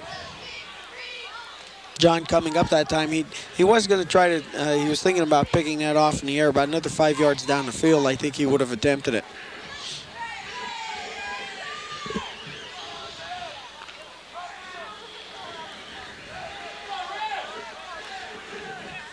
Shinsky will bring him up. Veach on the carry. Look at this. Veach is through, and Veach is going in. Oh, my goodness. There it is, a 38-yard run by John Veach for the touchdown, just like that. The score, Mount Carmel area 40, the Rams 0. Yasenchak will be in for the extra point, and that will place the PIAA mercy rule into effect here in the 2nd half of play. Boy, oh boy, look at him. Look at this block here. Boom! Cuffy. Look at that. Oh, man, look at the speed. Look at the speed here. And he just continues to run, and it's just unbelievable. His career just will not end, and I don't want it to end. I don't want it to ever end, to tell you the truth. Just a fabulous run by Veach. Again, we're high on the snap, which has been something we've had a problem with all night. But he pitches it to Pilarski. Yasenchak throws it to Pilarski in the end zone. And just like that, a 2-point conversion on the blown center snap. And that'll bring the score with 42 seconds remaining here in the 3rd period of play in this District 4 championship football game. Mount Carmel area 42, and the Rams of Wyalusing nothing. Heads up play. You have to remember also that Vincey comes in. He was our ex-quarterback 2 years ago, and you know, used to handling the ball. In fact, one of the games this year we had seen him take that position. Shikalimi went in. Yeah, Shikalimi had gotten in and had taken some snaps just in case something happens along the line down the road. He gets us a little bit of experience, a little, you know, get that frame of mind. Like they say, you know, once you learn how to ride a bike, you know, it's not hard getting back on. So, you know, Vincey does an excellent job, looks for the open receiver and hit Pilarski. So the Red Tornadoes running away now with the Rams with 42 points on the board. Rams have had a tough night, have had an extremely tough night on offense, and I guess with 42 points on the board and 275 yards at the half, not much on defense either, as the Red Tornadoes have dominated the Rams in this championship game. You just can't ask for anything more. Medalis will kick it off right down the middle again to McCarty. McCarty takes it at his 10. He's got a wedge. They run always up the middle. Have you noticed that? Yep. They never go to the sideline. It's always right up the middle with the wedge. And McCarty brings it up to about the 30-yard line where the Rams will come up and Kinney will bring them 1st and 10. And they've got themselves a deep hole. I think they've been in a deep hole right from the opening kickoff. Yeah, they never really got out of the hole No. from the start. It's just been a not their night. Red Tornadoes with those same new guys in the backfield as Kinney's going to bring them up.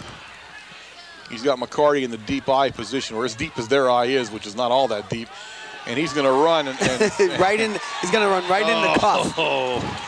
Yeah, Cuff watched that roll a few times, and this time he had the right angle. That's going to end the 3rd quarter of play. You'll see on the replay here how Cuff instantly recognizes what's happening to him. And watch him, he's already moving out, and he just couldn't step aside him, and Cuff throws him for a giant loss. They'll start the 4th quarter here, Wayne, with a 2nd down and 22. Well, we shifted some players around down there. We have Dave Brown now comes out of his nose guard position, and we move Matt Booker over into that nose guard position and put Shoppy now on the defensive side, running in the tackle position. So we did make a switch in the line there, and again, you want to try to give some guys some experience.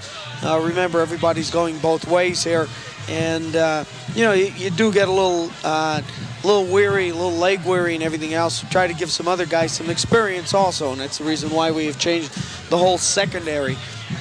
You know, give them some playing time, especially in this playoff where you have a little bit more pressure than you do in the regular season game.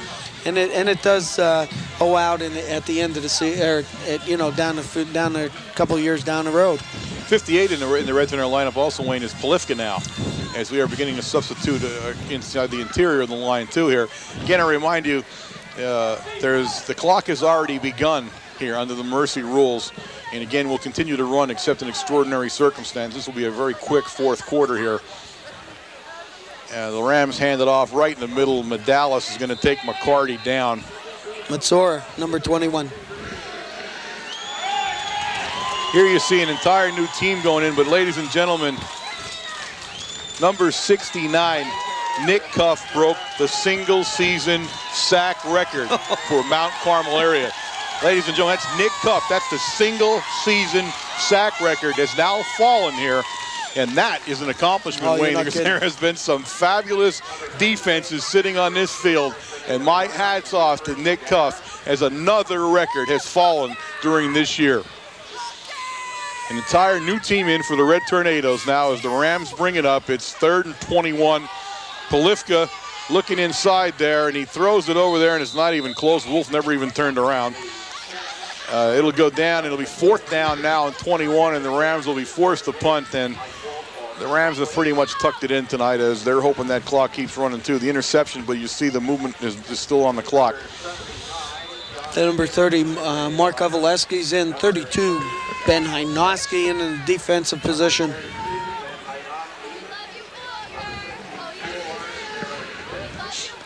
So Worrell will be kicking, and this time at least he's not in his own end zone. He's been kicking from his 5. So things have gotten a little better for him as he got Medalis and Hynoski back deep.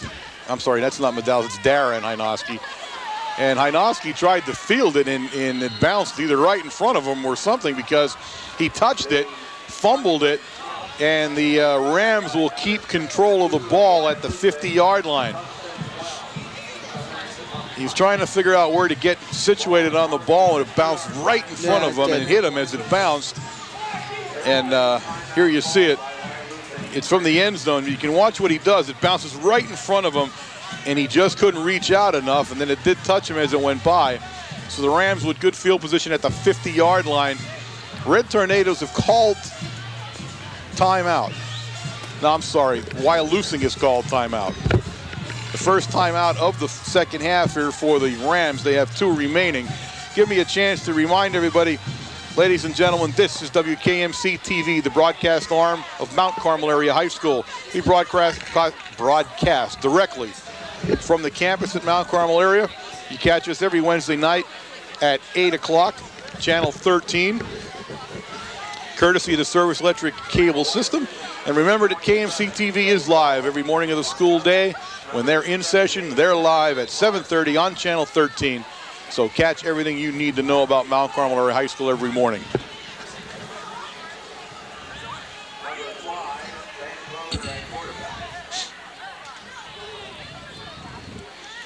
Option play, the quarterback keeps it. The new quarterback in the game keeps it, I should say, as the Rams have now also begun to substitute number 5, Ben Grover, into the lineup for the Wyalusing Rams. He is the new quarterback, replacing Kinney. Ben Grover, number 5, was the original. Right. If he's the same kid, right.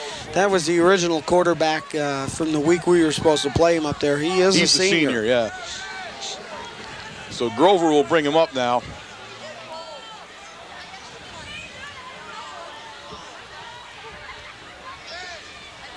He's got Wolf and Greider in the backfield, and penalty flags will fly.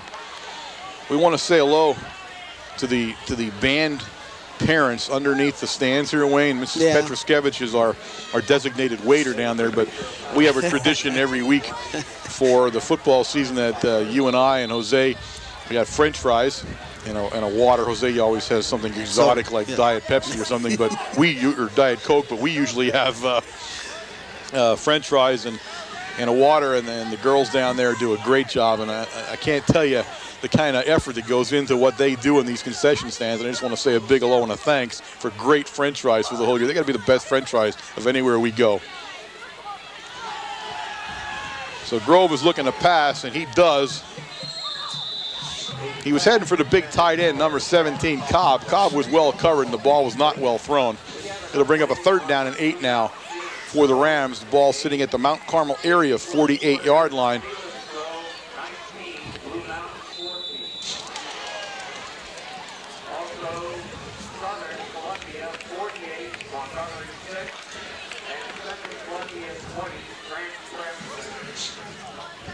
About 8 minutes remaining here in the fourth quarter of play.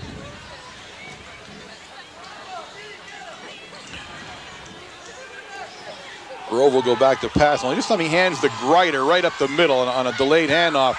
And Greider's loose there. It's going to take number 48, Kulik, to bring him down, and he does, but not before Greider takes it down to the 31-yard line where it'll be 1st and 10. That's about the fourth time tonight we've called Pete Kulik. Pete's had some excellent plays on specialty teams on the kickoffs and everything here. He's in on the defensive end or defensive backside and makes a nice tackle.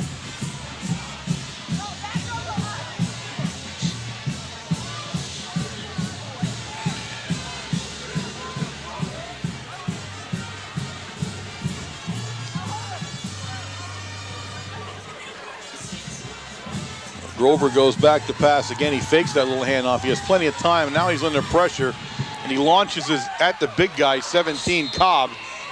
And it goes outside of Cobb's reach there a little bit, just hits his fingertips. It'll bring up 2nd and 10 now for the Rams.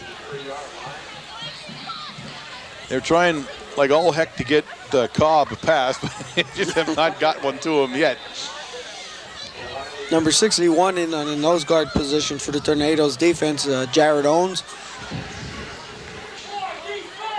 Number 89, Dan Evans in at the defensive end position. 60, Jesse Vogler.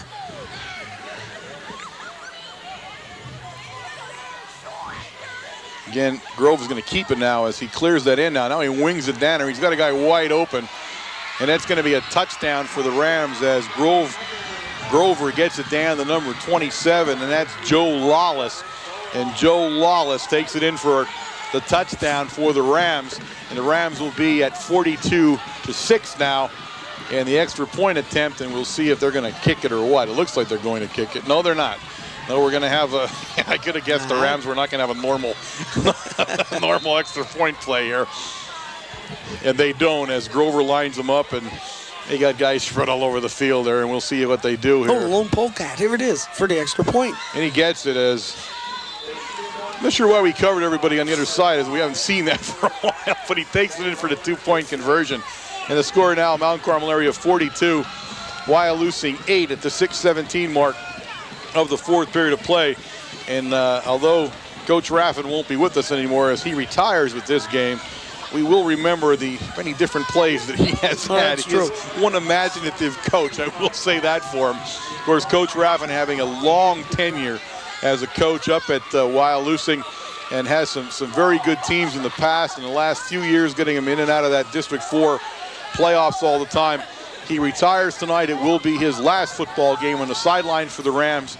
We wish him the best of luck. He has been a fine competitor, I will say that for him. And again, this year they've won the Northern Tier Conference up there, and it was the second year in a row that they've won that. Pretty big deal for those guys up there. I mean, to us it doesn't mean a lot because we can't even find them on a map, but to them it is a big deal, and they did win it. So just a great program up there. We know who the successor will be, but something tells me we'll be seeing the Rams somewhere down the line over the years here in District 4. Right down to Dara. And Dara's looking for the, he was looking, but he missed number 69 there. Number 69 came downfield and got him as he turned. That was Charles Bellerby for the Rams, bringing Dara down right at the 25-yard line where the Red Tornadoes take it over, and will go 1st and 10. 79, John Skinner in at the left tackle position. Clock continues to run, as we had told you before. Under the mercy rule conditions, even if you go back under 35 points, it doesn't matter. The clock continues to run. 63, Tom Bagshinsky's in at the right tackle position. Dara handed off to Pilarski down there, and he's brought down behind the line of scrimmage by the Rams.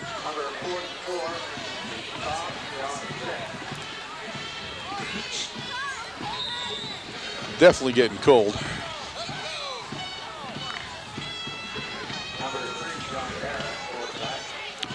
Darrell, bring him up.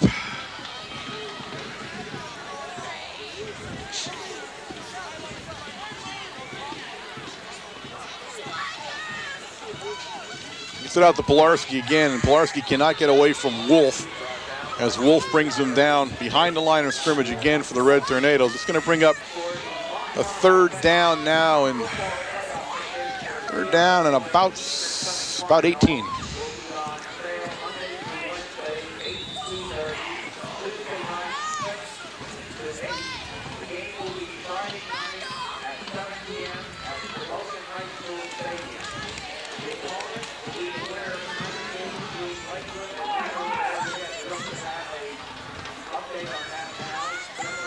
Dara's going to hand it off here. Kovaleski's going to be stood up right at the 15-yard line.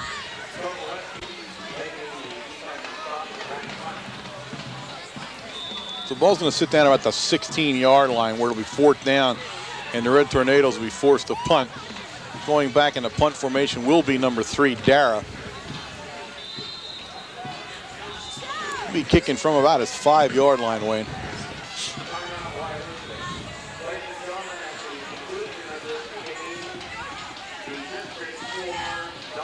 Oh, Wyalusing's missing a player. Clock is stopped until, coach, Tornadoes must have called timeout. Yeah, I think he wanted to get, make sure we were what we were doing. We have an entire new kick team, punt team in there, and that's always a little bit of a scare, making sure everybody knows where they're supposed to be and make sure everybody's in there. So the Red Tornadoes do call a timeout. I'm sorry, and they did not. No, I'm sorry. Wyalusing did. It's the Wyalusing timeout. I'm sorry. They have one left. As the Red Tornadoes will set it up. And Dara will get it off. He kicks it. It's going to hit over the sideline about the 33-yard line where the Rams will take over 1st and 10.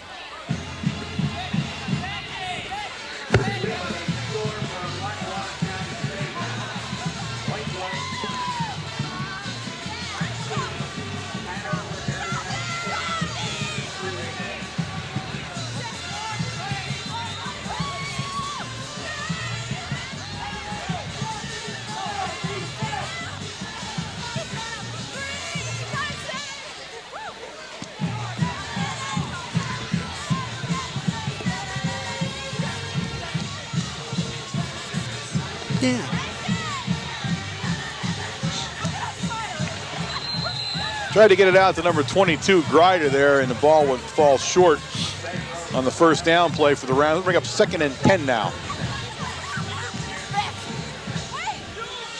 2 minutes and 48 seconds remaining here in the ball game. Mount Carmel begins to very shortly celebrate a District 4 championship again. Oh, I like when you say that. You like that? Yeah. Is there another way to say it? No, I don't think so. Grover will bring them up. As they're playing the scream out here with Grider at the tailback now and Wolf in front of him. That's Wolf still the same fullback, but they're all, the other Wolf well, the linemen are all the same also. They're offensively, they're staying the same a little bit. As we look down there for number 27, and he's going to take it in for another score. As once again, it's the same Grover down to 27, Lawless. For another touchdown. We had seen that also in the last game where we had placed our second team, the whole second team on the field, and Coach from Wyalusing has kept his whole first team in. Well, actually, he doesn't have a real big squad over there, to tell you the truth. I would wonder why he's not playing everybody. I've always wondered that. Here's a District 4 game. Now we're going to see this goofy setup here when they go in for the whatever they do here. Now that one didn't work. At the 2:09 mark of the fourth quarter, it is Mount Carmel area 42. The Wyalusing Rams 14. You can hear the band in the background. They're beginning to celebrate as back-to-back.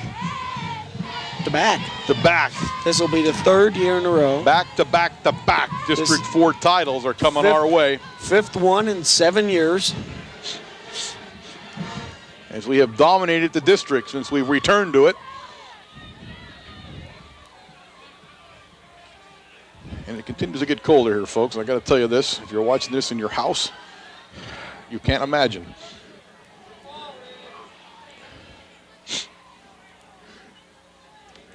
If you're the Red Tornadoes, you're not feeling it. If you're the Rams, you're definitely getting colder and colder. You got colder, You got a long ride home. Yeah. Up to the northern tier. Do you ever have a long ride And I'll home? tell you what, it's probably colder up there than what it is here. Yeah, I'm absolutely sure of that.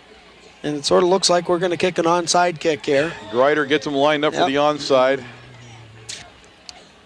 I could see where in 2 minutes and 9 seconds you'd do this. Yeah, me too. And he does kick it that way. It bounces all over the place, bounces up in the air about 9 times, and then finally is going to be taken down. The Red Tornadoes have recovered the onside kick. I don't know if did Coach Raffin feel he was going to get back in the game? I mean, I question that out loud. Why would you have done that? Minute 58, clock still running. Why did you kick I just don't understand it at all. I'm sorry. But he did. Maybe he wanted to see that one more time before retirement. I'm not sure, but I just don't see the reasoning behind that. The Red Tornadoes will bring it up with 1:40 and counting as Dara gets them set. Right up the middle. Gain about 2 yards on the play. It'll bring up 2nd down and 8 for the Red Tornadoes. John Lasinski, the fullback, carrying the ball, number 45. Just on a straight dive play, and all we want to do is just finish this game up tonight and go through and get out of here. It is a cold night. We just don't want any injuries, especially on a play like that. You get an onside kick, that ball's up in the air. Anything can happen. Onside kick was unbelievable. Give me a break. I mean, come on. Well, you never know. 2 minutes and 6 seconds left, you know what I mean? 53 seconds and counting now as Dara brings him up. Takes his time. Right again, right to the fullback. Lashinsky this time gets a running yard. He brings it over the midfield stripe down to the Wyalusing 42-yard line. He's about a yard and a half short of the first down. It'll bring up 3rd down now and about a yard and a half. About 2 yards where they get it down. It's a little further, so 2 yards. 26 seconds left here in the game. The Red Tornadoes will line up for one more play, I believe, and that'll be it. And I was glad to see that at least they didn't call timeout. Right. I mean, had the Rams called timeout, but I would go over and ask him why he would have done that. So thankfully they did not do that. Time's going to tick away. They will not run another play. There it is, 1 second, and it's over.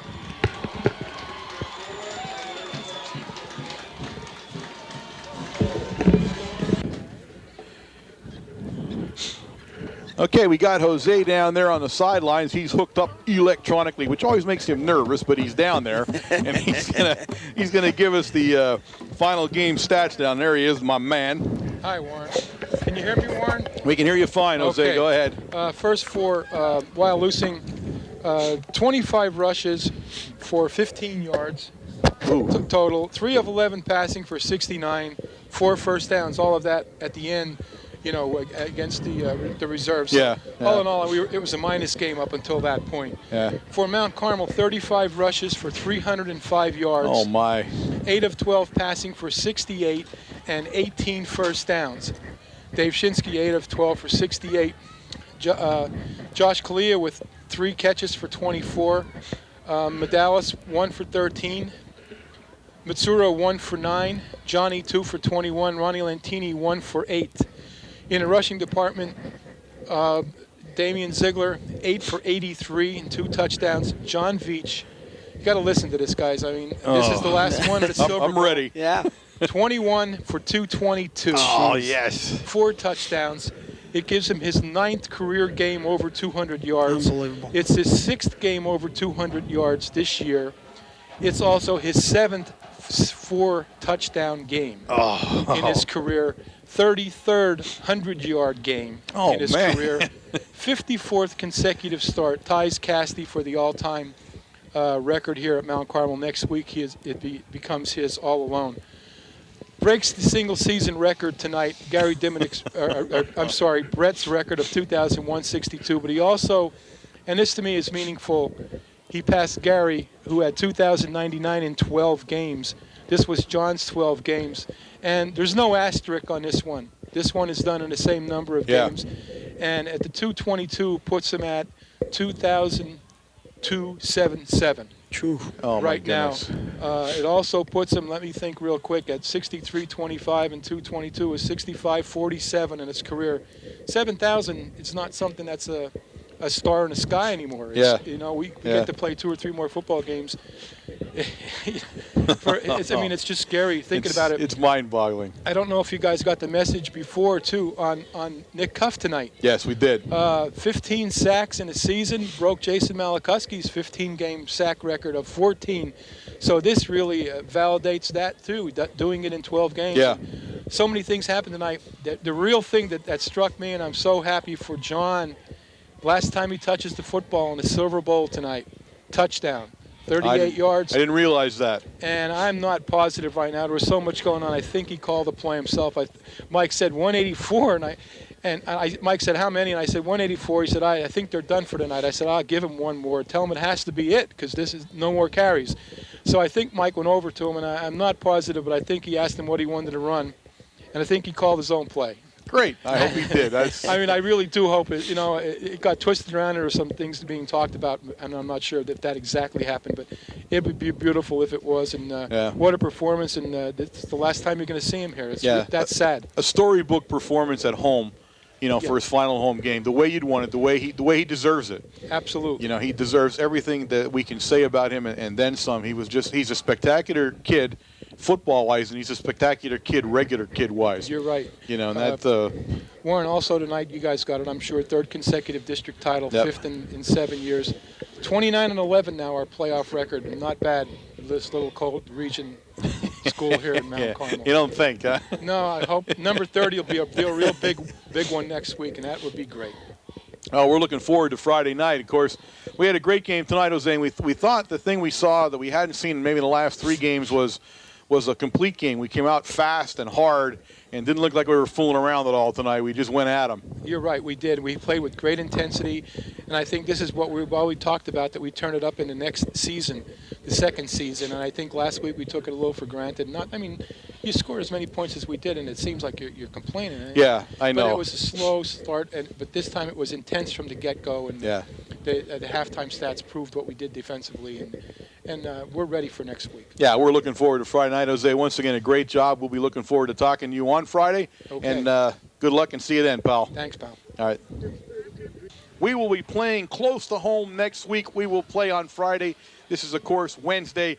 We'll play Friday night at Shamokin area at Kent Memorial. Kind of a second home to us over the years.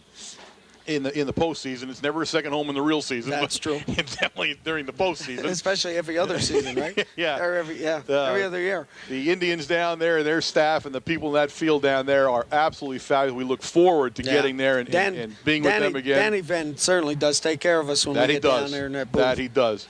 So we look forward to that.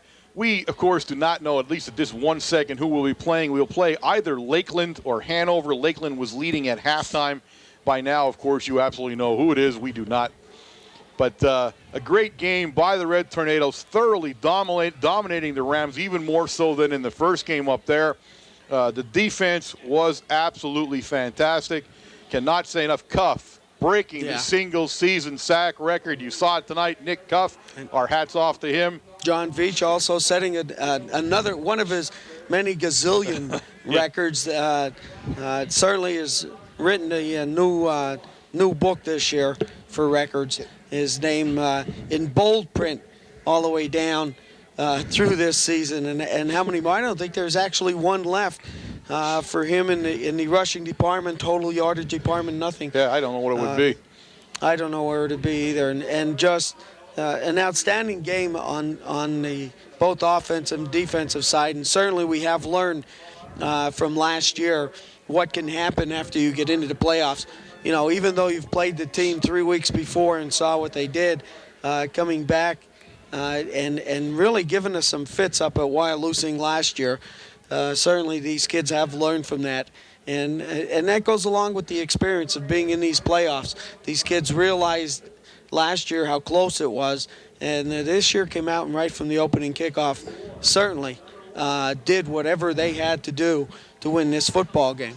Again, a great season so far, just a back-to-back-to-back, a third repeat of District 4 championships, dominating District 4 the last few years. They played a game which I think importantly for us is there were no injuries, which was the most important. But I think you saw some momentum this time. We came out and there was no sluggish start. We had run into that kind of malaise a little bit here in the last few games where it kind of took a while to get started. You're seeing the presentation of the medals, the District 4 Championship medals to the Mount Carmel area squad. The Wyalusing team, you can see them clapping. I'm going to take a moment again to say the Wyalusing people, and you see the team, they're clapping there. Yes. They have to be some of the nicest people you're ever going to play a football game against. The players, they're respectful. You don't see any dirty hitting, any bad stuff. You just don't see it. And any time we've played them, it hasn't been there. And there they are standing, applauding the champions. And you don't find that very often either. And I take my hat off every time, and I say it every time, and I will continue to. Wyalusing is just a fine program. They're an excellent program. They're a tribute to Coach Raffin. His retirement tonight, not the best way to leave the coaching fraternity, I guess, but still in all, he has to look back on a great career at Wyalusing. This was a fine bunch of players here. They played tough football, just came against a good Mount Carmel area squad who's really looking at Hershey here, and did a fine job. But my hat's off to Wyalusing. It's always a privilege and a pleasure to play those people and be around them. They're just nice all-around people, and the program itself is a class program. So we will look forward to seeing you on Friday night, Kemp Memorial. It's not a hard drive. You want to make sure you get there. You want to be there for it. We expect a big crowd once again. And you know what it's like when you get into that type of football. When you're into the championship series of PIAA football, it's a whole different game, a whole different atmosphere. And those of us who have done this over the years know what it's like, so you don't want to miss it. You want to get down there. It'll be a tough game. They're holding up the plaque down there that signifies the District 4 championship. You can see Buzz Carr down there, the District 4 chairman, holding up the plaque. He's going to present that to Coach Brennan, which he does. You can see Buzz Carr in the blue coat down there. And he walks away, and the Red Tornadoes will come over and touch that plaque. The Wyalusing team respectfully staying on the other side there, and they're going to get in there, huddle a little bit. But there it is, folks. District 4 championship, once again, at the Silver Bowl, at home, in front of the home crowd. A great performance by everybody wearing red tonight. Some outstanding individual performances. And we're going to wrap this thing up and put our feet in the heat somewhere very quickly. And I want to tell everybody that I am Warren Altamar. And Wayne Brokenshire. A big good night, and see you on Friday.